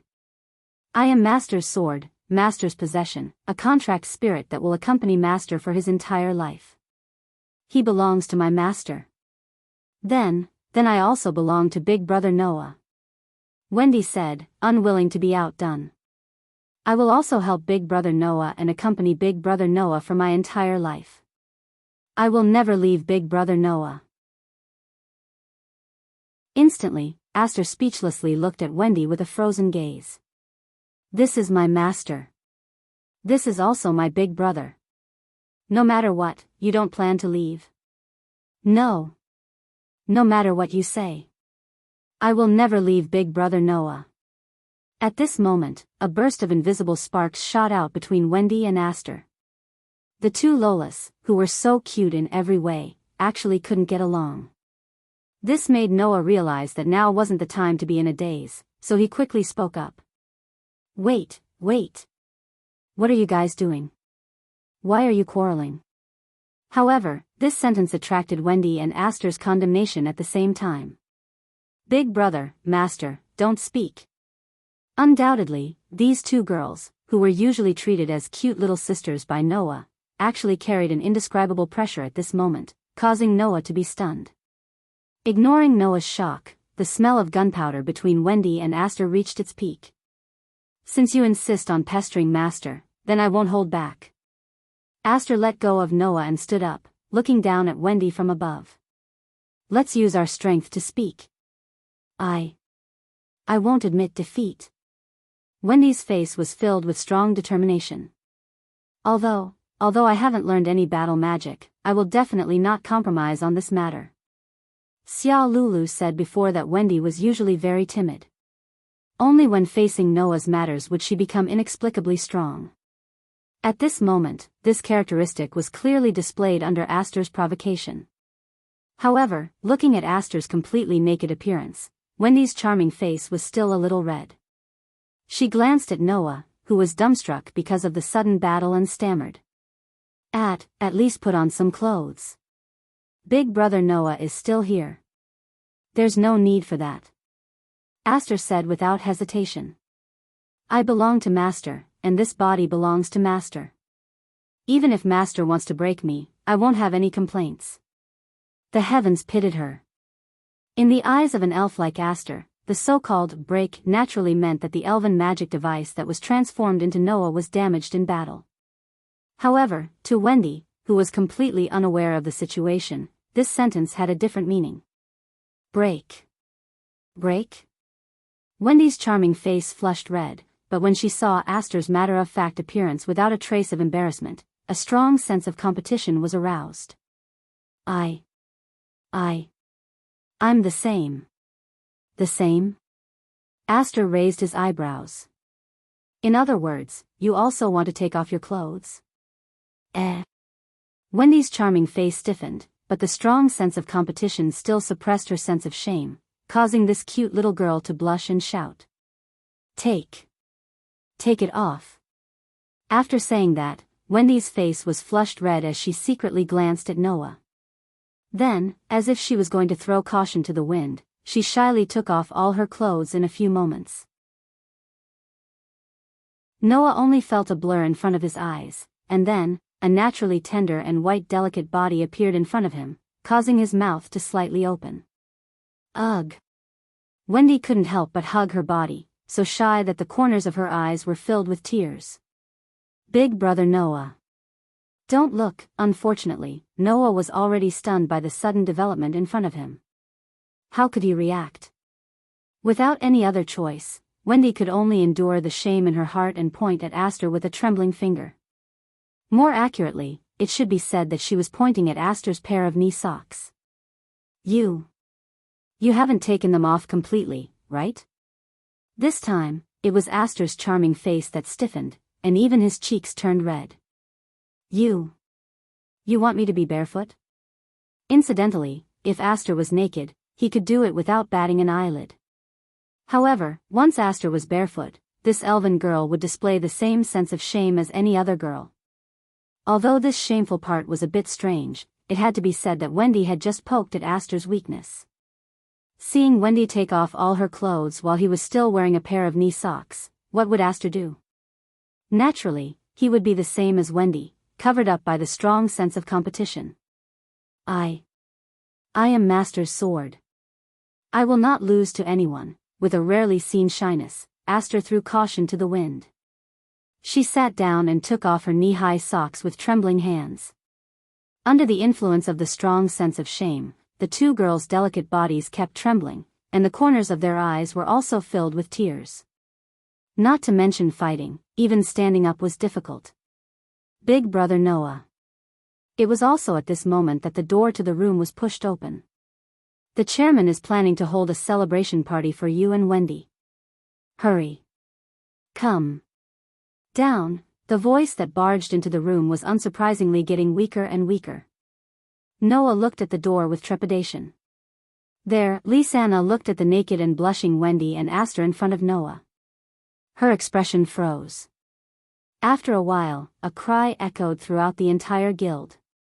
Big brother Noah is a womanizer. Chapter 1075. Sigh. In the hall on the first floor of Fairy Tale, Noah was sitting at a table, sighing with some regret. Around him, a group of magic shooters from Fairy Tale cast gloating gazes at Noah, while others looked baffled, but most of them had strange expressions on their faces. That was natural. It was believed that anyone who heard the words, "Brother Noah is a womanizer," while drinking and eating meat would have the same reaction as the heartless magic shooters from Fairy Tale. Not to mention, a similar scene had happened not long ago, causing people's imaginations to run wild. However, this time, because of the previous lesson, Noah's group of friends did not surround him and ask questions, but had the same puzzled look. Only Wendy, who was sitting next to Noah, had a somewhat downcast expression as she spoke to Noah. "I'm sorry, brother Noah, it's all my fault."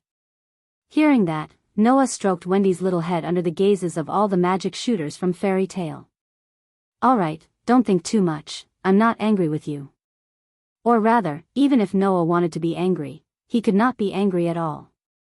After all, Wendy had stripped off all her clothes in front of Noah. Suppressing her shyness, she allowed Noah to look at her all over. Although Wendy was still young, she had grown up a lot compared to 7 years ago. Even if she didn't have any curves or a slim figure, her fair skin, tender body, and cute child face were enough to feast one's eyes.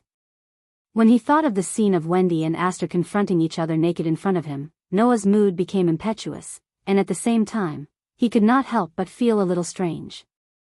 He actually had a reaction to Wendy and Aster's body. Could it really be like what Kana said, that Noah's interest in some aspect had finally started to develop?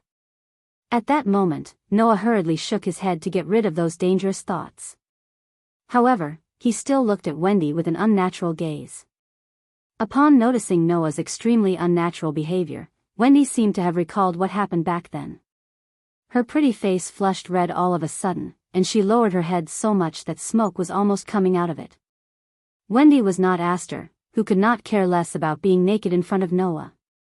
She still had the most basic sense of shame. Thus, until now, Wendy still did not dare to believe that she would actually do such a bold thing. By the way, Aster was also attacked by a strong sense of shame and had now reverted back to his fairy device form, refusing to come out even if he died. It seemed that being barefooted in front of Noah really made this strange elven girl, who had a strange sense of shame, to the extreme.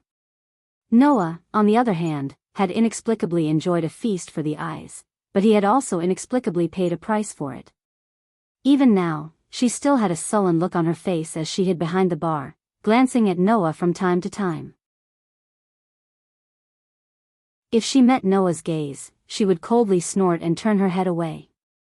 As for Mira, she was there wiping the plates while looking at Noah with a half-smile, obviously finding it extremely funny. Noah could only somewhat regretfully console the guilt-ridden Wendy while enduring the laughable gazes of the crowd. He really felt that it would be better to just hole up in the room. It was also at that moment that a formless wave of mana suddenly emerged and filled the entire space of Fairy Tale. Wendy only felt an indescribable sense of drowsiness assault her mind, causing her to blink her cute big eyes. Then, her head tilted and she fell into Noah's embrace. Noah hurriedly caught Wendy as she fell into his arms. Feeling the formless mana in the air, he frowned. This mana, it's him? It was not just Noah. Many of the Fairy Tale sorcerers had identified the source of the mana that permeated the air. But at the same time, an indescribable sense of drowsiness assaulted the minds of the Fairy Tale sorcerers, causing them to close their eyes one after another and lie down unsteadily. Mira and Lisanna lay on the bar and fell into a deep sleep. Thus, 10 seconds later, Noah was the only one left in the entire Fairy Tale who was still awake. Apart from Noah, Elisha, whose strength was also not bad and was already at the level of one of the 10 great Saint Magi, persisted for a while before unwillingly falling into a deep sleep. As expected, there's no way to affect you. As these words rang out, a figure suddenly appeared in the hall of Fairy Tale like a cloud of mist without any warning. It was a man in a trench coat, dressed strangely, with a few strangely shaped magic staffs on his back. Even his face was covered, and his entire body was wrapped up tightly. He raised his head and looked at Noah. The corners of his mouth, hidden under the cloth, were slightly raised. This time, I didn't intentionally use a sleep spell to avoid you. In the end, it still didn't affect you. That's true, but even Elisha couldn't resist the influence you have on your companions in the guild. Noah shook his head helplessly and met the newcomer's gaze. It's rare to see you show your face, Mistgang. Mistgang was silent for a moment before he looked at Wendy, who was sleeping soundly in Noah's arms. His gaze was surprisingly gentle. I haven't seen Wendy in a long time. When I saw that she'd come to Fairy Tale, I came out to show my face. Back then, after Noah rescued Mr. Gang from the forest, it was Wendy who used healing sky magic to help Mr. Gang recover. After that, Noah entrusted Wendy to Mistgang, and Mistgang brought Wendy around the world. It wasn't until later that he entrusted Wendy to the cat shelter because of the anima incident. Therefore, in all seriousness, Wendy and Mistgang had a relationship. If that's the case, then there's no need to hypnotize Wendy, right? Noah shrugged. I believe that Wendy will be happy to see you again. Mistgang hesitated for a moment before shaking his head. Forget it. After all, my appearance is likely to cause a lot of trouble. It might not be a good thing for Wendy to see me. What's more, the person Wendy wants to see the most is you. I'm already very happy that you two can reunite. Mistgang's words reminded Noah of his appearance, and he fell silent for a moment. When they first met, Mistgang had told Noah that his name was Jalal. After so many years, they met again in Fairy Tale. Not only did Mistgang disguise his name, but he also concealed his appearance. It was obvious that he had some concerns. Why did Mistgang look exactly like Jalal? Also, what was the super subspace magic called anima that Mistgang had been trying to stop all these years? Who knew that just as Noah thought of this, Mistgang's tone suddenly became extremely serious as he said such a sentence. I came back this time not only because I wanted to see Wendy, but also because I found traces of anima that is likely to be activated in this area. What did you say? Noah was stunned. That anima or something is going to attack in Magnolia? I don't know if it will be activated in Magnolia, Mistgang said seriously. However, if there are no surprises, it will definitely be activated in this area. The possibility of it choosing Magnolia is also very high.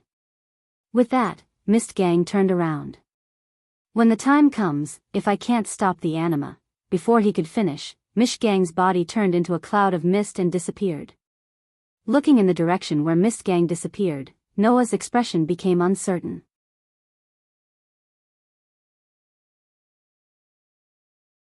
Chapter 1076. Ugh, following Mistgang's departure, the sleep spell on the sorcerers of the fairy tale seemed to be dispelled bit by bit, causing everyone present to groan softly as they clutched their sleepy heads and woke up. Wendy, who was lying in Noah's arms, opened her eyes with great difficulty as if she had just woken up. She rubbed her eyes cutely and yawned. What happened? Wendy, who had just arrived, didn't know anything about Mistgang, nor did she know that Mistgang was Jalal. However, the rest of the magic shooters reacted immediately. Sister Mira. Lisanna rubbed her eyes as well, looking very sleepy. It really is that person, right? Apart from him, no one else can use such a powerful sleep spell. Mira forced herself to stay awake as she looked at Noah, who was the only one who wasn't affected at all. She couldn't help but reveal a gentle expression. In the guild, only Noah can be completely unaffected, right? That was true. As the strongest candidate for fairy tale, Mistgang might not be as strong as Kilda's, but his sleep spell was so powerful that even Makarov would be affected to some extent. Apart from Noah, there was probably no one else in the guild who could completely ignore Mistgang's sleep spell. That guy. Naz looked angry. He's like this every time. If you have the guts, come out and fight me head on. Give up, Nazi, hubby said in a tone without any suspense. You're no match for Mistgang. How would you know if you don't try? Naz grinned. Perhaps he's afraid of being defeated by me, that's why he doesn't dare to appear in front of me? Ahahaha. Seeing Naz's smug look, Gray pursed his lips and spat out 2 words. Idiot. Naz's laughter stopped abruptly as he glared at Gray. Did you just say idiot? Gray turned around and said to Naz in a provocative tone. You're wrong. He's not an idiot. He's a super idiot. In an instant, Naz and Gray's foreheads were pressed against each other. They looked like they were incompatible like fire and water, and could explode and hurt someone at any time. Of course, this was a daily occurrence. Another quarrel? Lucy sighed as if she couldn't stand it anymore. Elusha, aren't you going to think of something? Elusha turned her head in confusion and stared at Naz and Gray with her sharp eyes. Love. At once Naz and Gray fell into each other's arms and danced away, as if they were 2 dear brothers. It's here, Lucy complained. Hubby 2, no, there's also hubby 3. While everyone was in a heated discussion because of the appearance of Mistgang, Xia Lulu, who was standing on a table, had been looking at the place where Mistgang disappeared. As if she could see Mistgang, her eyes flickered. Xia Lulu? Wendy, who was rubbing her eyes, asked in confusion. What's wrong with you? Nothing. Xia Lulu said perfunctorily, but her eyes were staring at the place where Mistgang disappeared.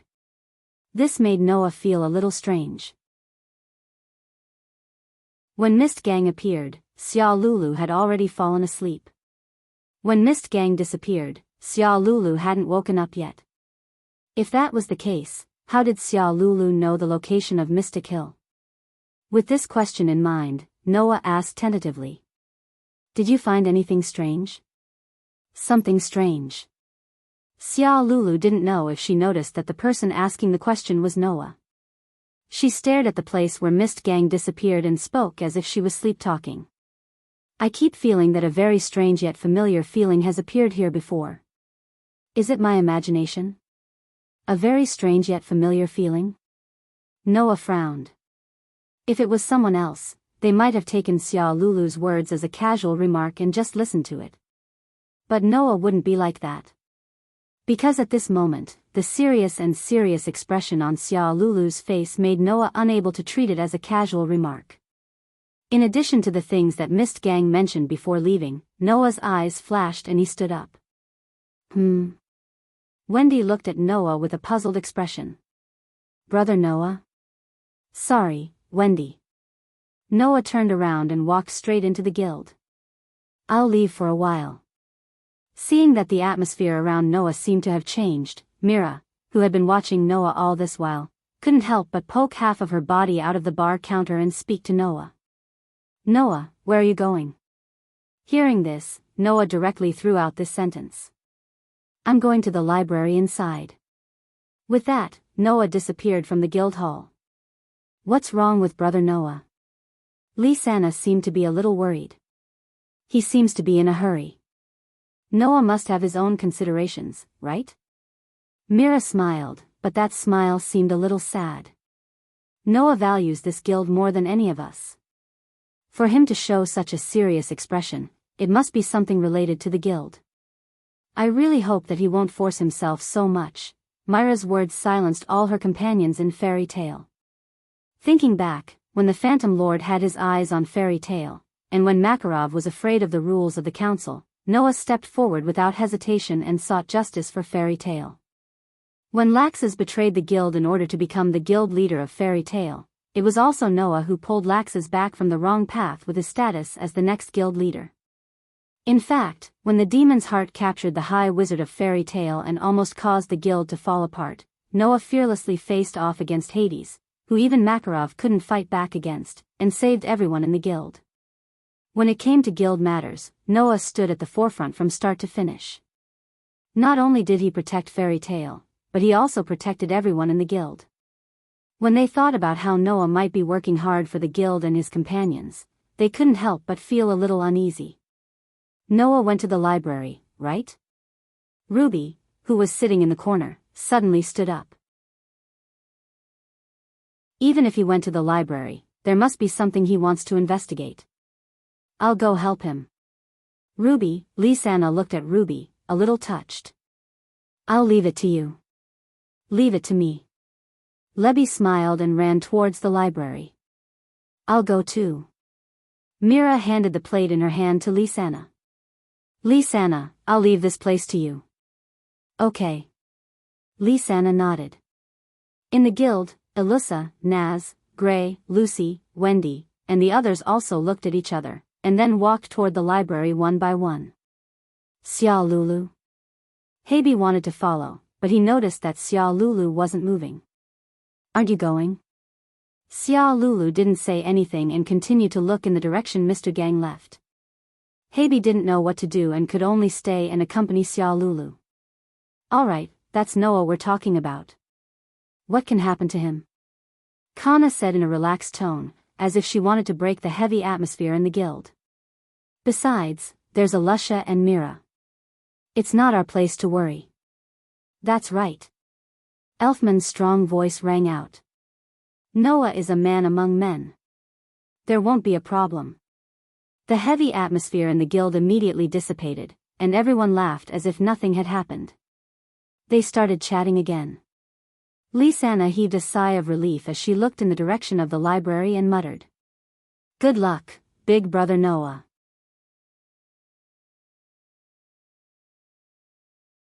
Chapter 1077. In the library of Fairy Tale, there were all the commissions, necessary knowledge, ancient books, and magic books recorded since the creation of Fairy Tale. There was a huge collection of books. Basically, as long as it was about the world of magic, with the exception of some absolute secrets, one could find relevant records in the library of Fairy Tale. In the past, in order to find magic that he could learn, Noah had stayed in this library for a period of time. Ever since he obtained the super advanced destruction spell, crushing magic, Noah had almost never come to Fairy Tale's library again.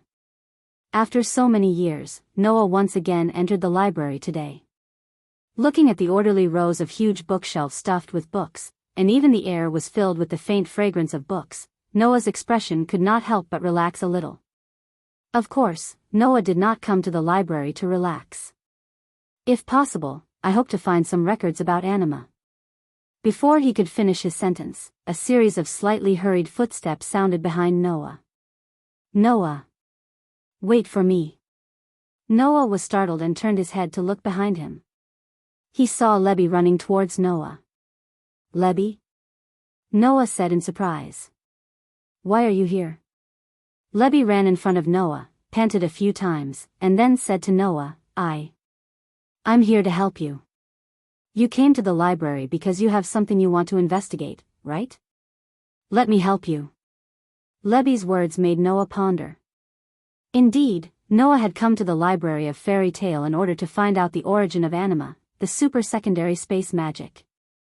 Originally, it would have been easier to ask Mr. Gang directly, but looking at Mr. Gang, it was obvious that this was not something that could be casually revealed. Otherwise, as early as 7 years ago, Mr. Gang would have said everything that needed to be said, and would not have chosen to hide Magnolia after knowing that she would become the target of anima. Since he couldn't get anything from Mish Gang, Noah had no choice but to investigate on his own, hoping to find something. Lebby's favorite thing to do was to read, and she could be considered to be very knowledgeable. In terms of knowledge, she was more knowledgeable than any of the magic shooters in Fairy Tale. If he could get Lebby's help, it would be a great help. Thinking of this, Noah was just about to agree when a few other voices sounded. We'll help you too. Saying this, Elusha, Lucy, Wendy, Naz, and Gray all appeared at the entrance of the library. In fact, even Mira was standing at the entrance of the library with a smile on her face, which made Noah more or less stunned. Why are you all here? Hearing this, everyone looked at each other and smiled. What's wrong? Elusha said with a light smile. If there are more people, there will be more power, right? Although I don't know what's going on, if I can help, let me do it. Naz laughed casually. Aren't we companions? Anyway, we have nothing to do now. Gray crossed his arms and looked helpless. It's not bad to do this once in a while, right? It might be difficult for me to fight, but if it's reading, I'm confident that I won't lose to anyone. Lucy patted her full and round chest confidently. Don't look at me like this, I also like to read very much. I also want to help Big Brother Noah. Wendy clenched her small fist and looked determined. That's why, please let me help. That's what everyone said. I can't let them down. Mira only smiled gently at Noah, showing her extremely sweet side. Don't always think of shouldering it by yourself. Sometimes, let us share the burden with you.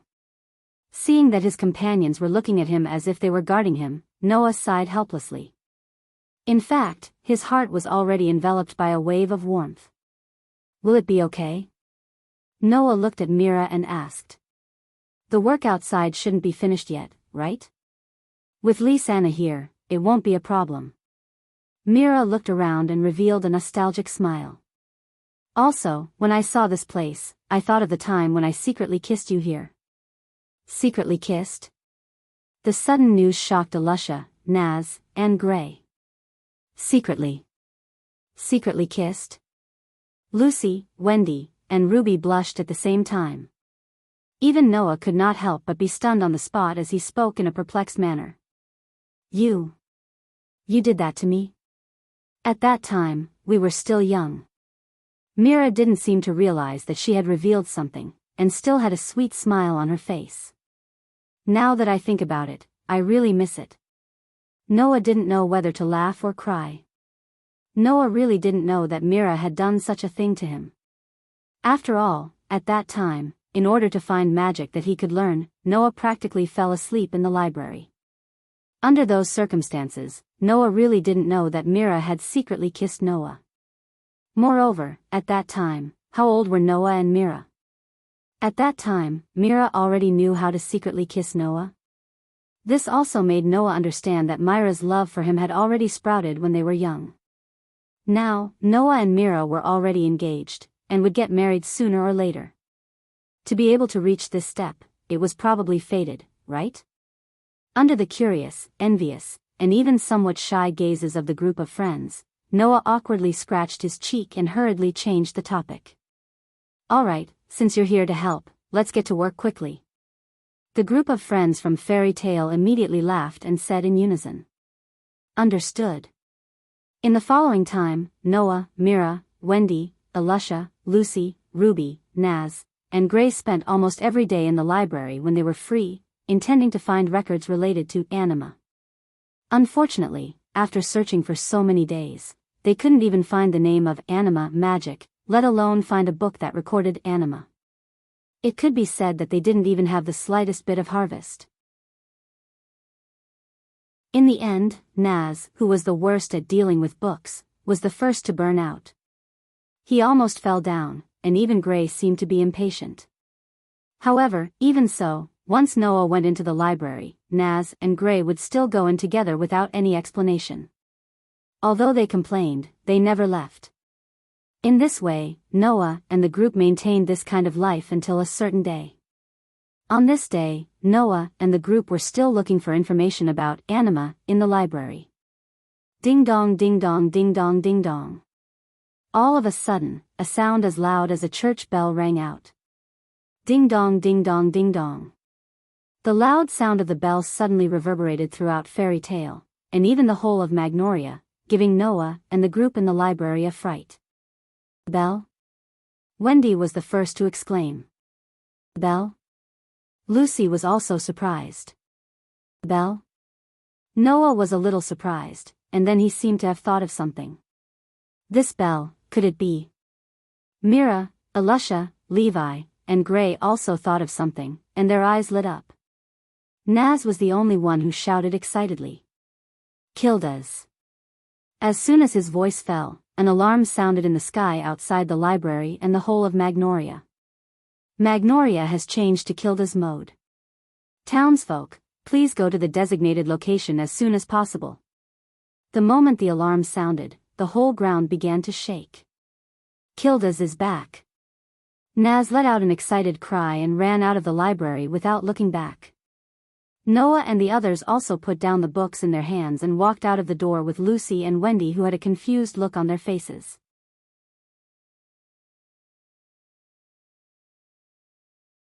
Chapter 1078. Kilda's. Kilda's is back. That guy. How long has it been since he last came back? It's been 3 years, right? As soon as they came out of the library, Noah and the rest saw the magic shooters of Fairy Tale cheering and jumping for joy as if they were holding a celebration. Lucy and Wendy were shocked by the liveliness. Of course, if the enthusiasm of the magic shooter in Fairy Tale had frightened Lucy and Wendy, then when Lucy and Wendy saw the situation outside the guild gate, they were truly stunned. What appeared in front of them was a huge passageway that they could not see the end of. The numerous buildings in Magnolia were divided into two sides with the guild gate as the dividing line. Two thick walls were built to protect the buildings on both sides, thus forming a huge passageway. The passageway led from outside Magnolia to the entrance of the Fairy Tale Guild, making the whole of Magnolia look as if it had split open. The scene was quite shocking. This. Both Lucy and Wendy pointed at the huge passageway outside the guild gate with trembling fingers. They were in a mess, and for a moment, they could not even speak clearly.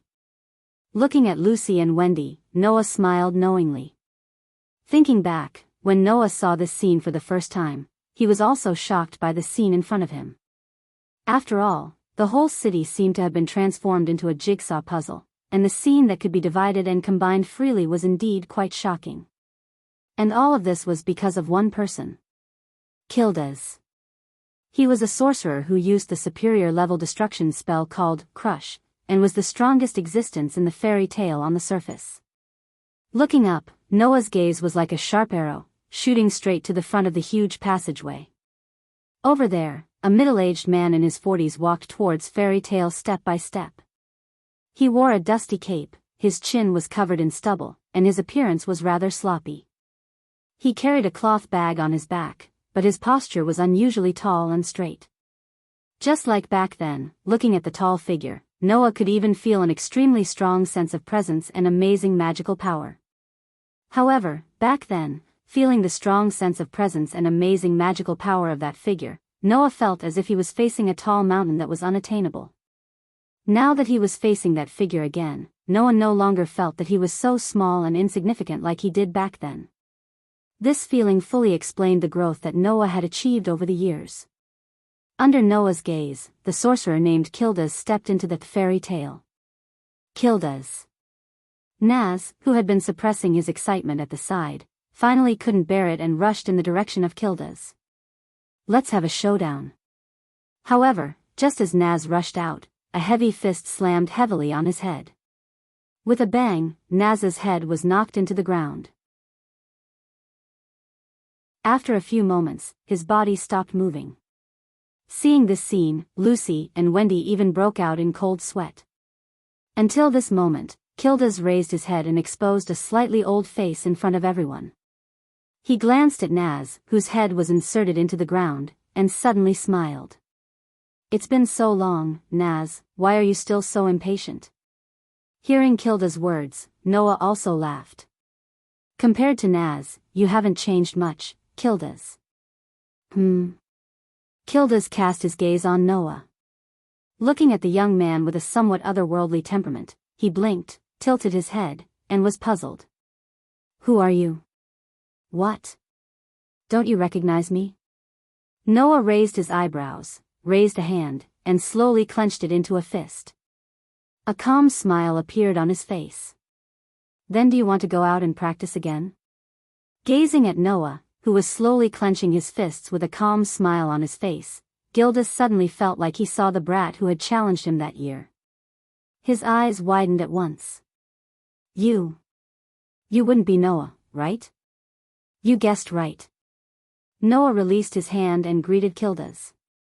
"Long time no see, Kilda's." "Oh, long time no see." Kilda's looked at Noah in a daze and even exclaimed, "You've changed a lot." It was no wonder that Kilda's was so surprised. Thinking about it carefully, Noah and Kilda's really didn't have much interaction. When Noah was young, Kilda's came back once. At that time, it was the first time that Noah and Kilda's met each other. Then, Noah challenged Kilda's and was taught the crushing magic by Kilda's. In order to fully control this high-level destructive magic, Noah left the fairy tale and practiced outside. This cultivation lasted for 4 whole years. Then, Noah left this world and traveled to other worlds while looking for the world fragments lost in other worlds. This trip lasted for 2 whole years. In other words, Noah had only seen Kilda's once when he was young, and since then, there had been no interaction between them. Even so, for Noah, Kilda's was still a special existence. There was no other reason. This man was equivalent to Noah's teacher, and he played the role of a senior. And for Kilda's, Noah who learned the crushing magic was also a special existence, right? Therefore, even if they only met once or twice, both Noah and Kilda's couldn't forget each other. However, after so many years, Noah had grown up. And Kilda's strength seemed to have improved by leaps and bounds. This could be seen from the aura and mana fluctuations on his body that were much more powerful than before. And for Kilda's, Noah's change was even greater. Staring at Noah who was standing not far away, the cynical smile on Kilda's face gradually disappeared and turned into a smile that was ready for action. It seems that it's not just his appearance that has changed. From Noah's body, Kilda's couldn't feel the amazing magical power that he had in the past. What Kilda's could feel was a kind of pressure that made his heart heavy. He told Kilda's about this feeling. "If it were now," Kilda's said with a sigh. "If it were now, I guess I wouldn't be a match for you, right?" That one sentence caused the entire fairy tale to fall into an indescribable silence. In fact, as early as when Noah was able to kill Joseph, one of the top 10 Saint Archmages, and even defeat Raxus, the Archmages in fairy tale more or less had the idea that Noah had surpassed Kilda's. But it was just a thought at best. Until now, when they heard Kilda's admit it himself, the sorcerers in fairy tale realized what was going on. Perhaps, Noah had really surpassed Kilda's. That was hard to say.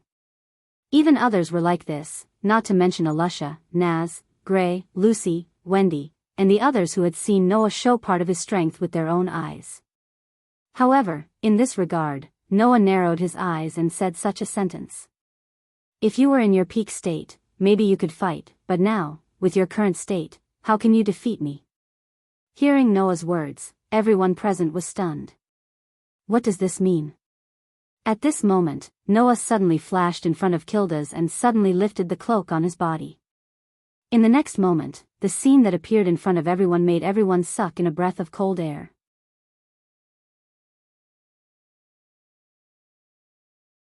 Chapter 1079. At this moment, the entire fairy tale seemed to have fallen into a deathly silence. Some people even broke out in cold sweat. Especially Alyssa, Mira, Lisanna, Naz, Gray and others who were close to Kilda's, their pupils shrank to the size of a needle tip. Even Lucy and Wendy almost exclaimed out loud. No one noticed that Karna, who had been drinking silently in a corner ever since Kilda's came back, saw the situation under Kilda's cloak. The bottle in her hand trembled violently, and even her delicate body trembled. Even though Noah felt that Kilda's was filled with a strange aura of blood, he was still shocked when he saw the situation under Kilda's cloak. Hidden under Kilda's cloak was a strong body that had been through a lot of training. His muscles were bulging, and his abdominal muscles looked as hard as iron plates. His skin had a healthy color, and it was obvious that Kilda's was not only skilled in magic, but also in physical training. However, it was precisely such an abnormally robust body that was more than half covered by bandages at this moment.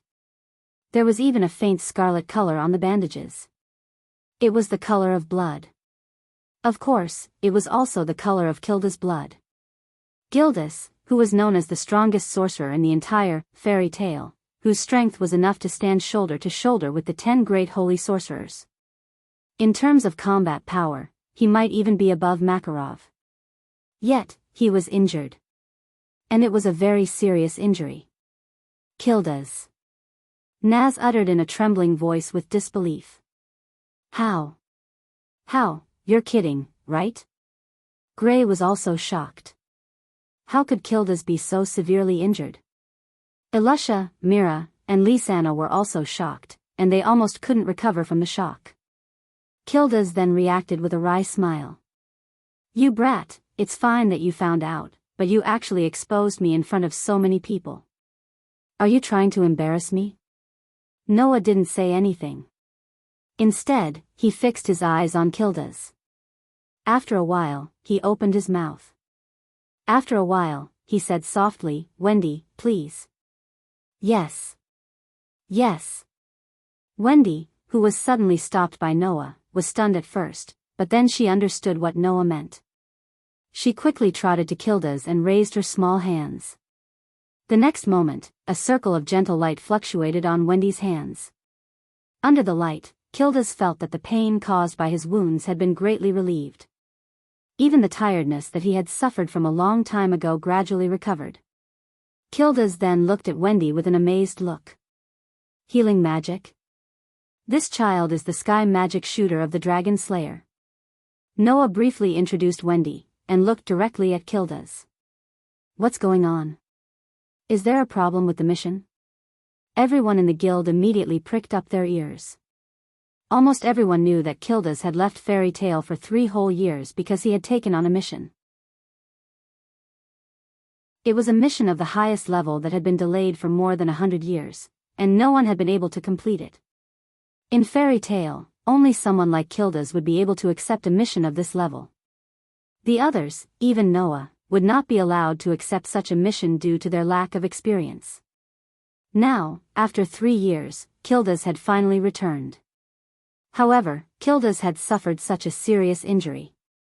Therefore, everyone would think that there must be a problem with the mission. Could it be that Kilda's had failed the mission?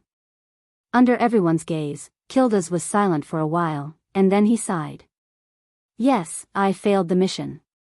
That one sentence made the entire Fairy Tale sorcerer fall silent. However, in the next moment, the news that Kilda's revealed really shocked everyone. I met a dragon. Kilda's said with a gloomy face. A black dragon. This time, not to mention the other magic shooters in Fairy Tale, even Noah was shocked. Dragon? Kilda's met a dragon? Wendy, who was healing Kilda's, felt her hands tremble. She almost messed up the mana that she was channeling into Kilda's body. Gadgelu, who was chewing on a piece of metal in a dark corner, also paused his actions and looked over. Naz's expression changed abruptly, and he stepped forward and said excitedly. Is what you said true? Not only Naz, but Wendy was also extremely excited, and even Gadgelou's fierce eyes fluctuated a little. That was to be expected. As early as when he joined Fairy Tale, Naz had already said that he would teach him Dragon Slayer magic. Just like Naz's father, the fire dragon named Igoniel suddenly disappeared and left him. 7 years ago, when Noah had met Wendy in the forest, Wendy had also said that the sky dragon Grandine, just like her mother, was also missing and her whereabouts were unknown. Although Gadgelou didn't know what happened to the dragon that taught him magic, looking at him, that iron dragon should have disappeared without a trace like the fire dragon and the sky dragon, right? Moreover, to the people in this world, dragons were also creatures that only existed in legends. Until now, no one had really seen a dragon. How could everyone not look at each other when Kildas suddenly said such a thing? In this regard, Noah had an incredible idea. Kildas, your injury couldn't have been caused by that black dragon, right? Hearing this, Kildas closed his eyes. After a while, he spoke in a deep voice. Almost in an instant, I didn't even have time to react. My left hand, left foot, and even my internal organs were hit. By the time I reacted, not only was I seriously injured, but the black dragon had also disappeared. It didn't take me seriously at all. Otherwise, I would have died long ago. Kildas's words filled the entire fairy tale with a heavy atmosphere. In an instant. Noah's eyes flickered. Even you were defeated in an instant? I'm still a human after all. Kildas didn't know whether he was mocking himself or comforting himself as he said this sentence in a speechless manner. Thanks to it, my mission could only be declared a failure. I had to run back with my tail between my legs. It's really embarrassing. Although that was what he said, among the people present, who would really think that Kildas was embarrassed? That was a dragon. Although in this world, there were many dragon-shaped monsters, but a real dragon was definitely an existence that only belonged to legends. To be able to fight with such an existence and survive, it couldn't be called embarrassing. Naz clenched his fist and turned around. Just as he was about to walk in the direction of the door, numerous golden ripples suddenly fluctuated around him. Numerous silver chains that flowed with golden light shot out. They were like streaks of light that flashed through the air. In the blink of an eye, they shrouded Naz's body and tightly tied him up. Noah said calmly without looking back. Naz, what do you want to do? Do you still need to say it? Naz glared at Noah. Of course, I'm going to find that black dragon and ask about Ignir's whereabouts. Really? Noah glanced at Naz.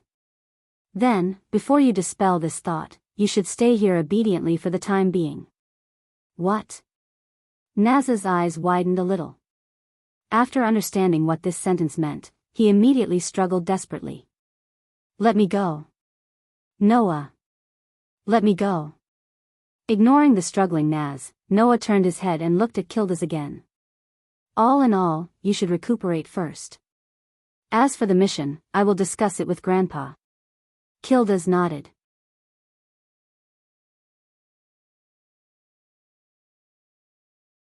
Chapter 1080.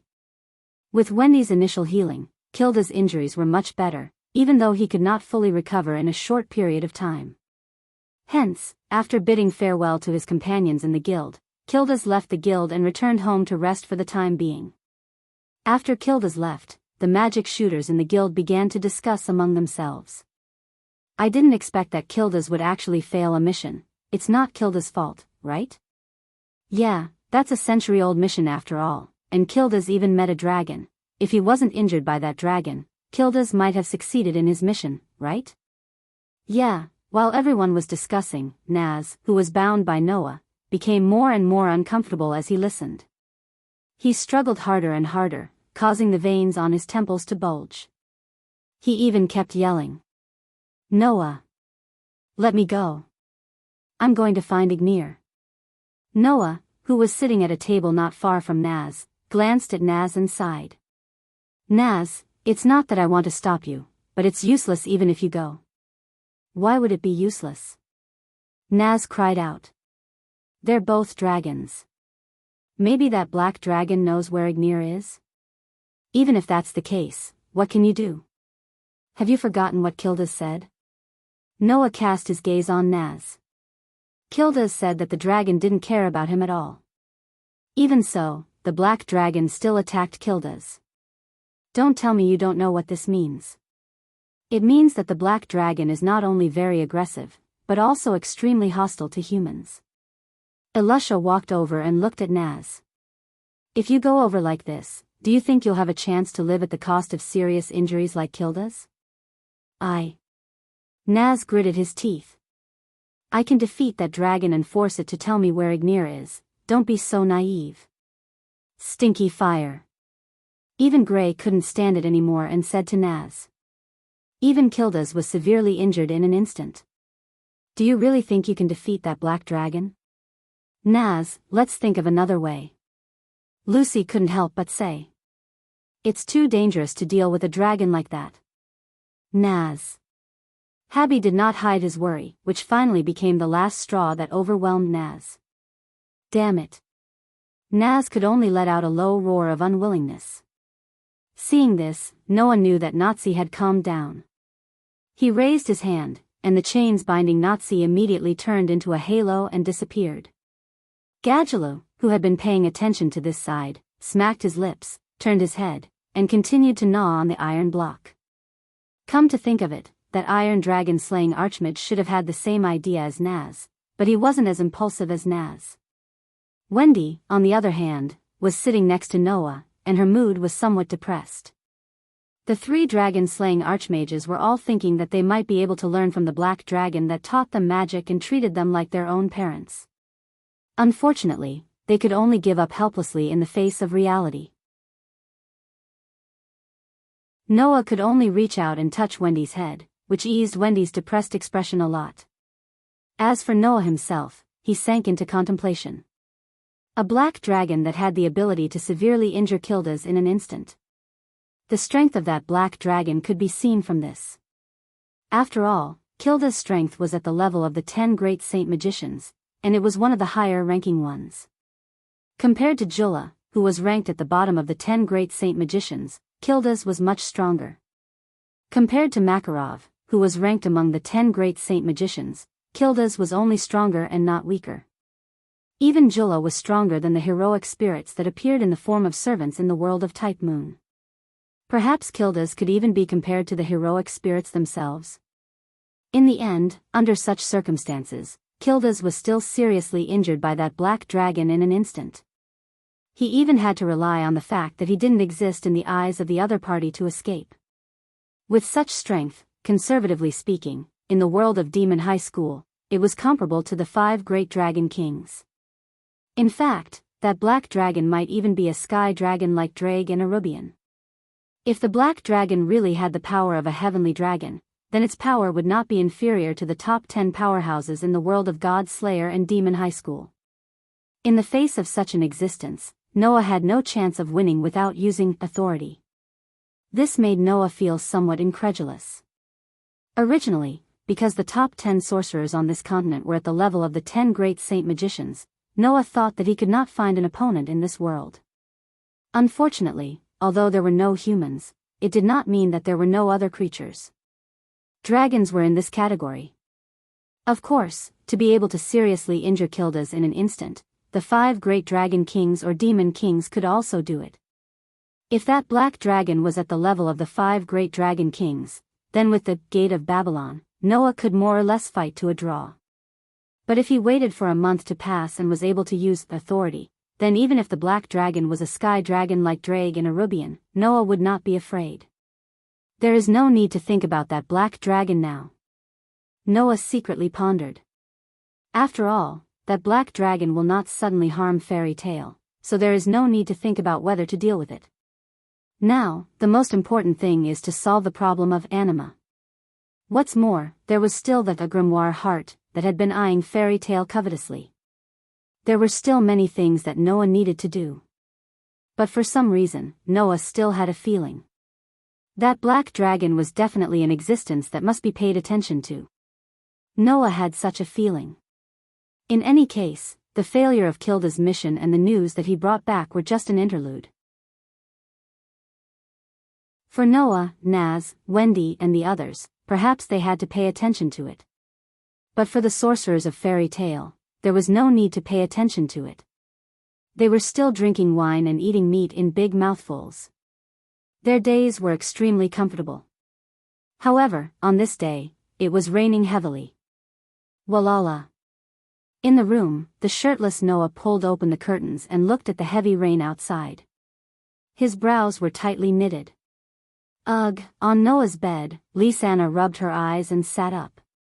Her delicate body was wrapped in a blanket. From her smooth shoulders and back, it could be seen that she was not wearing a single piece of clothing. Moreover, it was still early in the morning. Coupled with Noah and Lisanna's dressing, it was easy to guess what kind of beautiful night they had last night. It could not be helped. Who asked Lisanna to be at odds with Noah over the matter of Wendy and Aster? Noah could only use such a straightforward method. Yesterday, when most of his companions in the guild had left, he directly forced Lisanna to stay in the guild under her exclamation and reinstated his position as the husband. Big brother Noah? She rubbed her eyes and tightened the blanket around her as she gazed at Noah with a slightly intoxicated expression in her misty eyes and spoke softly. What's wrong? Nothing. Noah snapped out of his daze and sat on the edge of the bed, gently stroking Lisanna's slightly flushed cheeks. What's wrong? Did I wake you up? No. Lisanna snuggled her entire body into Noah's embrace. It was clear that he had reinstated his position as the husband well last night. Big brother Noah, aren't you going to sleep a little longer? No, if you're tired, you can rest a little longer. Noah continued stroking her cheeks gently. I'll let Mila know. Lisanna was really a little tired from Noah's conquest, so she didn't refuse. After lying down, she immediately fell into a sweet dream. Noah withdrew his gentle expression and glanced out the window before walking out of the room.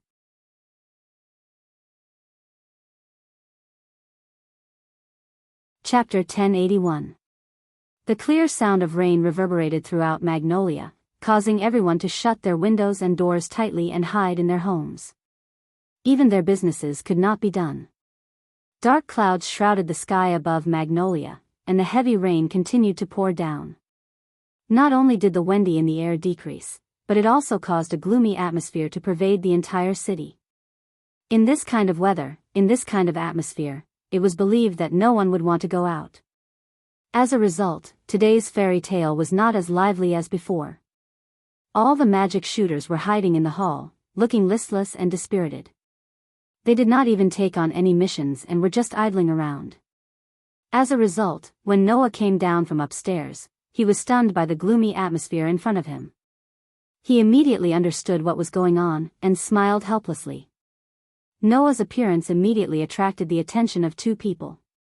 Although the two of them were doing their own things, they stole glances in the direction of the stairs from time to time, as if they were waiting for the attention of a girl who had appeared. One of them was Wendy, who was chatting with Xia Lulu on and off. Brother Noah. Wendy's eyes immediately lit up when she saw Noah coming down from upstairs. She waved at Noah. Humph! Xia Lulu also caught a glimpse of Noah's arrival, but she snorted and turned her head away proudly. Noah shook his head with a smile. After greeting Wendy, he walked towards the bar. There, Mira was wiping the plates, but her eyes were fixed on Noah. With a sweet smile on her face, she told Noah who the second person who had been stealing glances in the direction of the stairs was. Noah returned a smile and then looked at the two people sitting in front of the bar. Grandpa, Kildas. Noah. Makarov was drinking wine. When he saw Noah, he did not restrain himself and continued to drink in large mouthfuls. He drank until his face was red, and there was a hint of drunkenness in his smile. Is Lisanna not up yet? Not yet. Noah awkwardly scratched his cheek. From the corner of his eye, he saw Myra's reproachful expression, which made him feel even more awkward. Lisanna is a little tired. Let her rest for today. Tired? Makarov snickered. It's good that she's tired. If she's tired, it shows how tired she was last night. Looks like I should be able to see my great-grandson's face before I die. Not bad, Noah. Kildas even patted Noah's shoulder with a gratified look. It's not just magic. You've also learned most of my skills with women. Not bad, you're very much like me when I was young. Hearing this, Noah rolled his eyes. Noah more or less knew about Kildas's situation. He was referring to his private life. Kildas was like a vagrant who could not stay in one place, but he was a very affectionate guy. Not to mention when he was young, he was now traveling all over the continent, and who knew how many women he had harmed. That was why Kildas had said that. Although Noah had only learned Kildas's magic, he hadn't learned Kildas's private life. Furthermore, Kildas didn't teach him anything. At most, this sentence was just a joke. However, it attracted Myra's dissatisfaction. President, Kildas. At that moment, Mira turned to Makarov and Kildas with a sweet and dazzling smile. However, that smile seemed to be showing signs of blackening. Please don't lead Noah astray, okay? Makarov's and Kildas's faces stiffened, and they hurriedly nodded their heads like they were pounding garlic, as though they were obedient to her. Seriously. Mira then stopped smiling, put her hands on her waist, and looked at Noah angrily. This won't do, Noah. How can you let Lisanna be so tired? Noah could only smile embarrassedly. Noah was also a man with a healthy body and mind. To be able to sleep with a charming fiancée, naturally, he would not be satisfied, right? In the end, once he started, he could not stop, and Lisanna had to suffer. Although Mira was a little natural, it did not mean that she was not smart. Furthermore, she had experienced it more than once, so she could only put her face in front of Noah and said softly. A girl's body must be cherished, or else, how can we be assured to leave it to you? I know I was wrong. Noah could only surrender. I will be careful next time, Mira then nodded her head satisfactorily. Seeing this, Noah helplessly shook his head, and then looked at the sky outside the guild. As time passed, the dark clouds in the sky were like a swamp that had been stirred up, and the dark clouds began to become chaotic. Faintly, a feeling of oppression spread from the sky, causing Noah to squint his eyes. Seeing that Noah had been looking at the sky outside, Mira said with concern. What's wrong? Nothing. Noah's eyes flashed. I don't know why, but I have a bad feeling. Hearing Noah's words, Mira, Makarov, Kildas, and the others all turned their gazes to the outside. However, Noah did not notice. In Fairy Tale, there was another person besides him. No, to be precise, there was another cat. She was also looking at the dark sky outside, her eyes twinkling. That was Xia Lulu. It was also at this moment that the clouds in the sky suddenly turned into a whirlpool, spinning and spiraling. There was even a burst of lightning within it, causing the originally slightly oppressive feeling to expand countless times all of a sudden. Noah, with his outstanding sensing ability, could clearly feel it. Following the whirlpool of the clouds, an indescribable amount of magic erupted like a volcano, pouring out from the dark clouds and covering the entire sky. Feeling the enormous amount of magic, Noah's expression finally changed. What's wrong? Because of Noah's previous actions, Mira and the rest also looked out of the window, and at this moment, they naturally saw the strange sky, and all of them were at a loss. Wang dash. Suddenly, a blinding light flashed from behind Noah's waist. Within the light, Aster gradually transformed into a figure, opened a pair of mysterious eyes, and stared at Noah. Master, that thing is very dangerous. There was no need for Aster to mention it, Noah also understood. Because, Noah already felt a trace of danger from it. Could it be, that's anima? Noah looked at the sky that was stirring like a whirlpool, and a bright light gradually appeared in his eyes. Although I don't know what it is, if I keep it, there's definitely no benefit, right? Yes, Master. Aster nodded. That should be a very powerful magic, in this world's terms, it's super magic. Noah immediately closed his eyes, and when he opened them again, they were filled with a sharp light. "Aster, lend me your power." "I'm Master's sword," Aster said without any hesitation. "Everything is as you wish." Noah smiled and held Aster's hand. At the same time, in Noah's body, the extremely terrifying magic accumulated in the mana source slightly rotated, and in an instant, it completely transformed into a divine aura source that stored a vast amount of divine aura. Cold Steel Queen, demon-slaying holy sword, turn into a sword of steel, and bestow me with divine power. Dense divine aura energy suddenly poured from Noah's hand into Aster's body, causing Aster to close his eyes. His whole body emitted a bright light, and in a burst of light particles, he transformed into a holy sword that shone with silver light. Demon Slayer. The highest grade elven device that could even slay a demon king was finally showing its brilliance for the first time in this alternate world. Before anyone could react to Noah's actions and Aster's transformation, Noah flashed and disappeared into the fairy tale. Noah. The others finally reacted, and hurriedly rushed out one by one.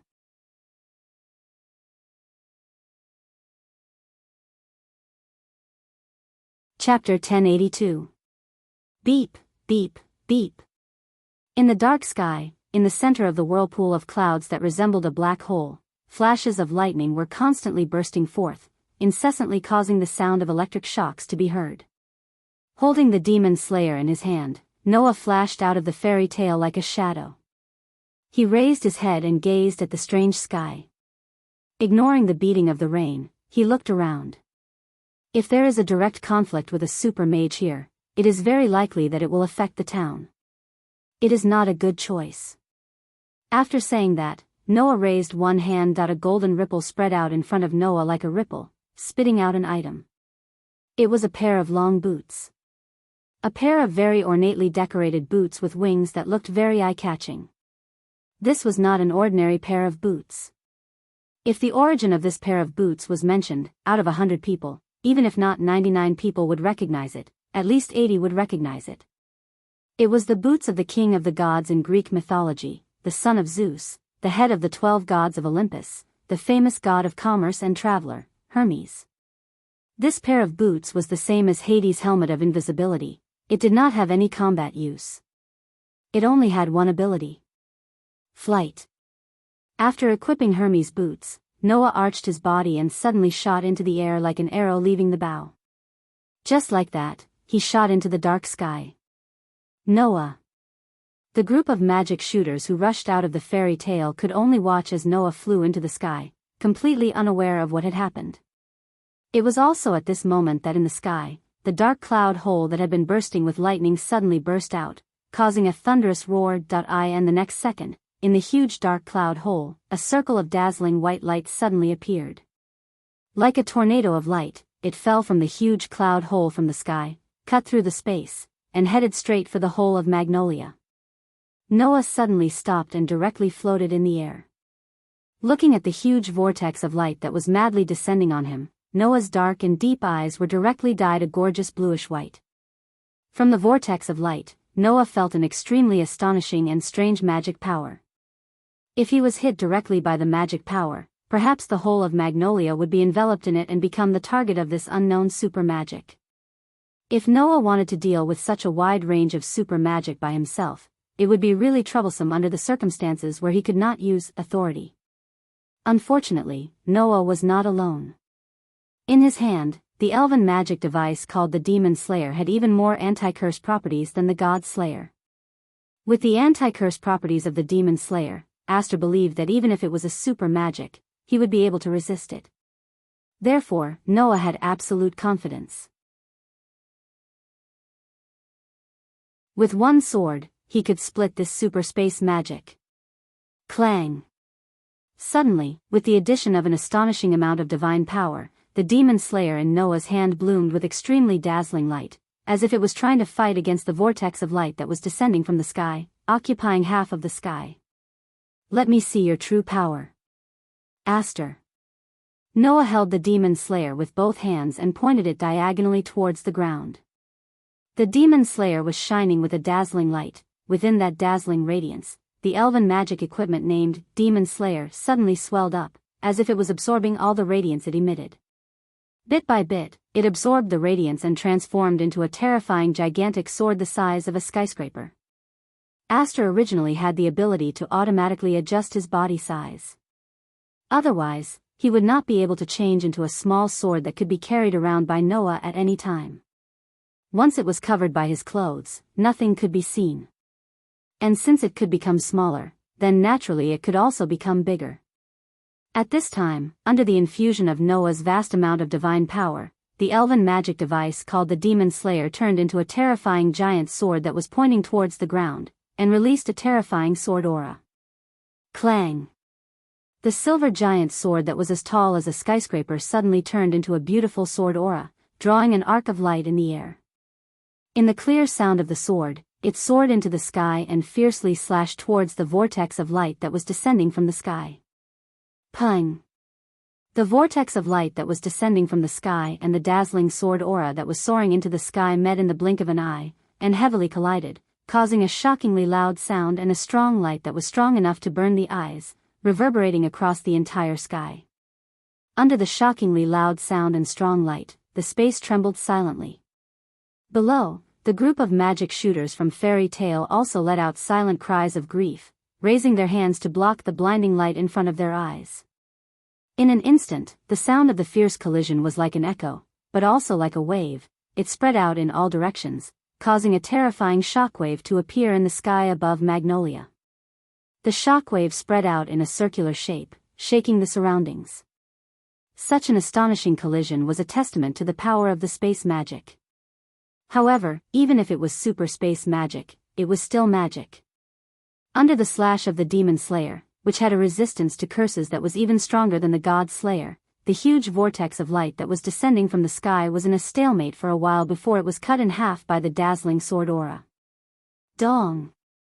The vortex of light that was cut in half by the sword seemed to have been detonated. It exploded in an instant, setting off a roar. It was like a huge and gorgeous firework. After blooming with beautiful brilliance, it gradually dissipated. The sky gradually returned to its calm state. The giant sword slowly shrank in size. When everything calmed down, the group of magic shooters from Fairy Tale tentatively opened their eyes and looked at the sky with lingering fear. Over there, under the huge black vortex of clouds, Noah stood against the wind with a holy sword shining with silver light in his hand. His robe fluttered loudly, and together with his pair of extremely gorgeous boots with wings, he looked like a saint who had saved the world. He was both otherworldly and holy. Looking at that figure, Mira and Wendy, who were already infatuated with Noah, were already mesmerized. Not to mention Mira and Wendy, even Lucy and Ruby's eyes were sparkling. They involuntarily clasped their hands and placed them in front of their bodies. Their faces were flushed, and they were like young girls in love. Elisha also looked up at the figure standing against the wind and did not speak for a long time. When Noah flew down from the sky and landed on the ground, a group of magic shooters from Fairy Tale rushed out and surrounded Noah, shouting at the same time. Noah! Noah! What was that? What kind of magic was that just now? It seemed to be targeted at Magnolia? What exactly was that? Could it be that we were in danger just now? Being questioned by Elisha, Lucy, Nazi, Gray, and even Wendy, Noah could only smile bitterly. Just when Noah was about to speak, a somewhat tired and magnetic voice entered everyone's ears. Let me explain. Zhang Xian muttered. This voice attracted the attention of everyone present. Not far from the street in front, there was a figure standing with difficulty. Seeing that figure, Wendy could not help but cover her mouth and exclaim. Jalal? Nazi, Gray, Lucy, and the others were stunned at first, then their eyes widened. Elisha's pair of pupils slowly shrank to the size of a needle tip, and her face was filled with disbelief.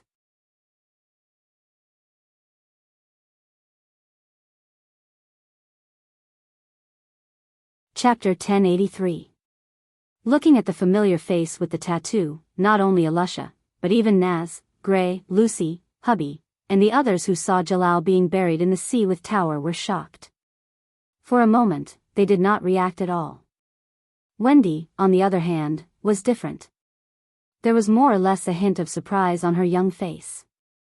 After all, to Wendy's knowledge, the man named Jalal was a friend she had met 7 years ago, and because of Noah's request, he took care of Wendy. Under such circumstances, how could Wendy not be surprised? Only the group of magic shooters from Fairy Tale were at a loss, not knowing what had happened. As for Noah, he naturally knew that the person in front of him was not Jalal who had built the Tower of Paradise, but Fairy Tale's Mishgang.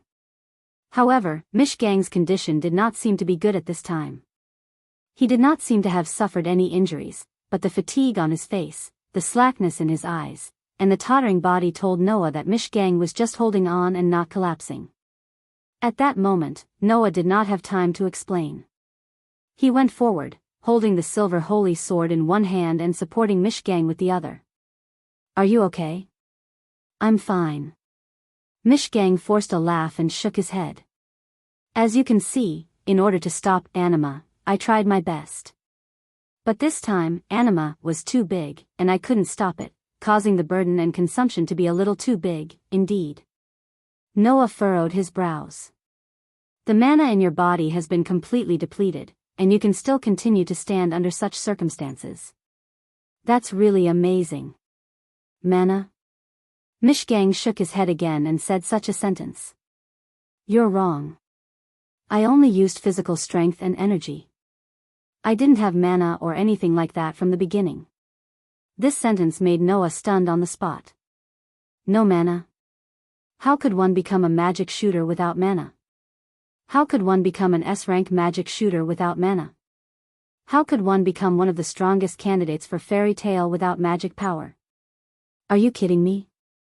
Seeing Mr. Gang's pale face covered in sweat and rain, Noah suppressed the doubt in his heart and put one of Mr. Gang's hands on his shoulder to help him up. "In any case, let's go to the guild first." "Mishgang?" In the first floor hall of Fairy Tale, Mr. Gang, who had revealed his identity to everyone present, was greeted with astonishment. "You are Mishgang?" Kildas asked in surprise. "The most mysterious S-rank great wizard in the guild?" "Why?" Elisha couldn't help but take a step forward and stare at Mishgang. "Why do you look so much like the Gerald I know?" Mishgang immediately lowered his head and fell silent. "This is also my question," Noah said to Mishgang in an extremely appropriate manner. "I didn't choose to ask because I respected your privacy, but now, it's no longer a personal question. It's a question for the entire Fairy Tale and Magnoria. Mishgang, I hope you can tell us the truth." Noah's words seemed to have chased away the last trace of hesitation and doubt in Miss Estegang's heart. He raised his head and made up his mind.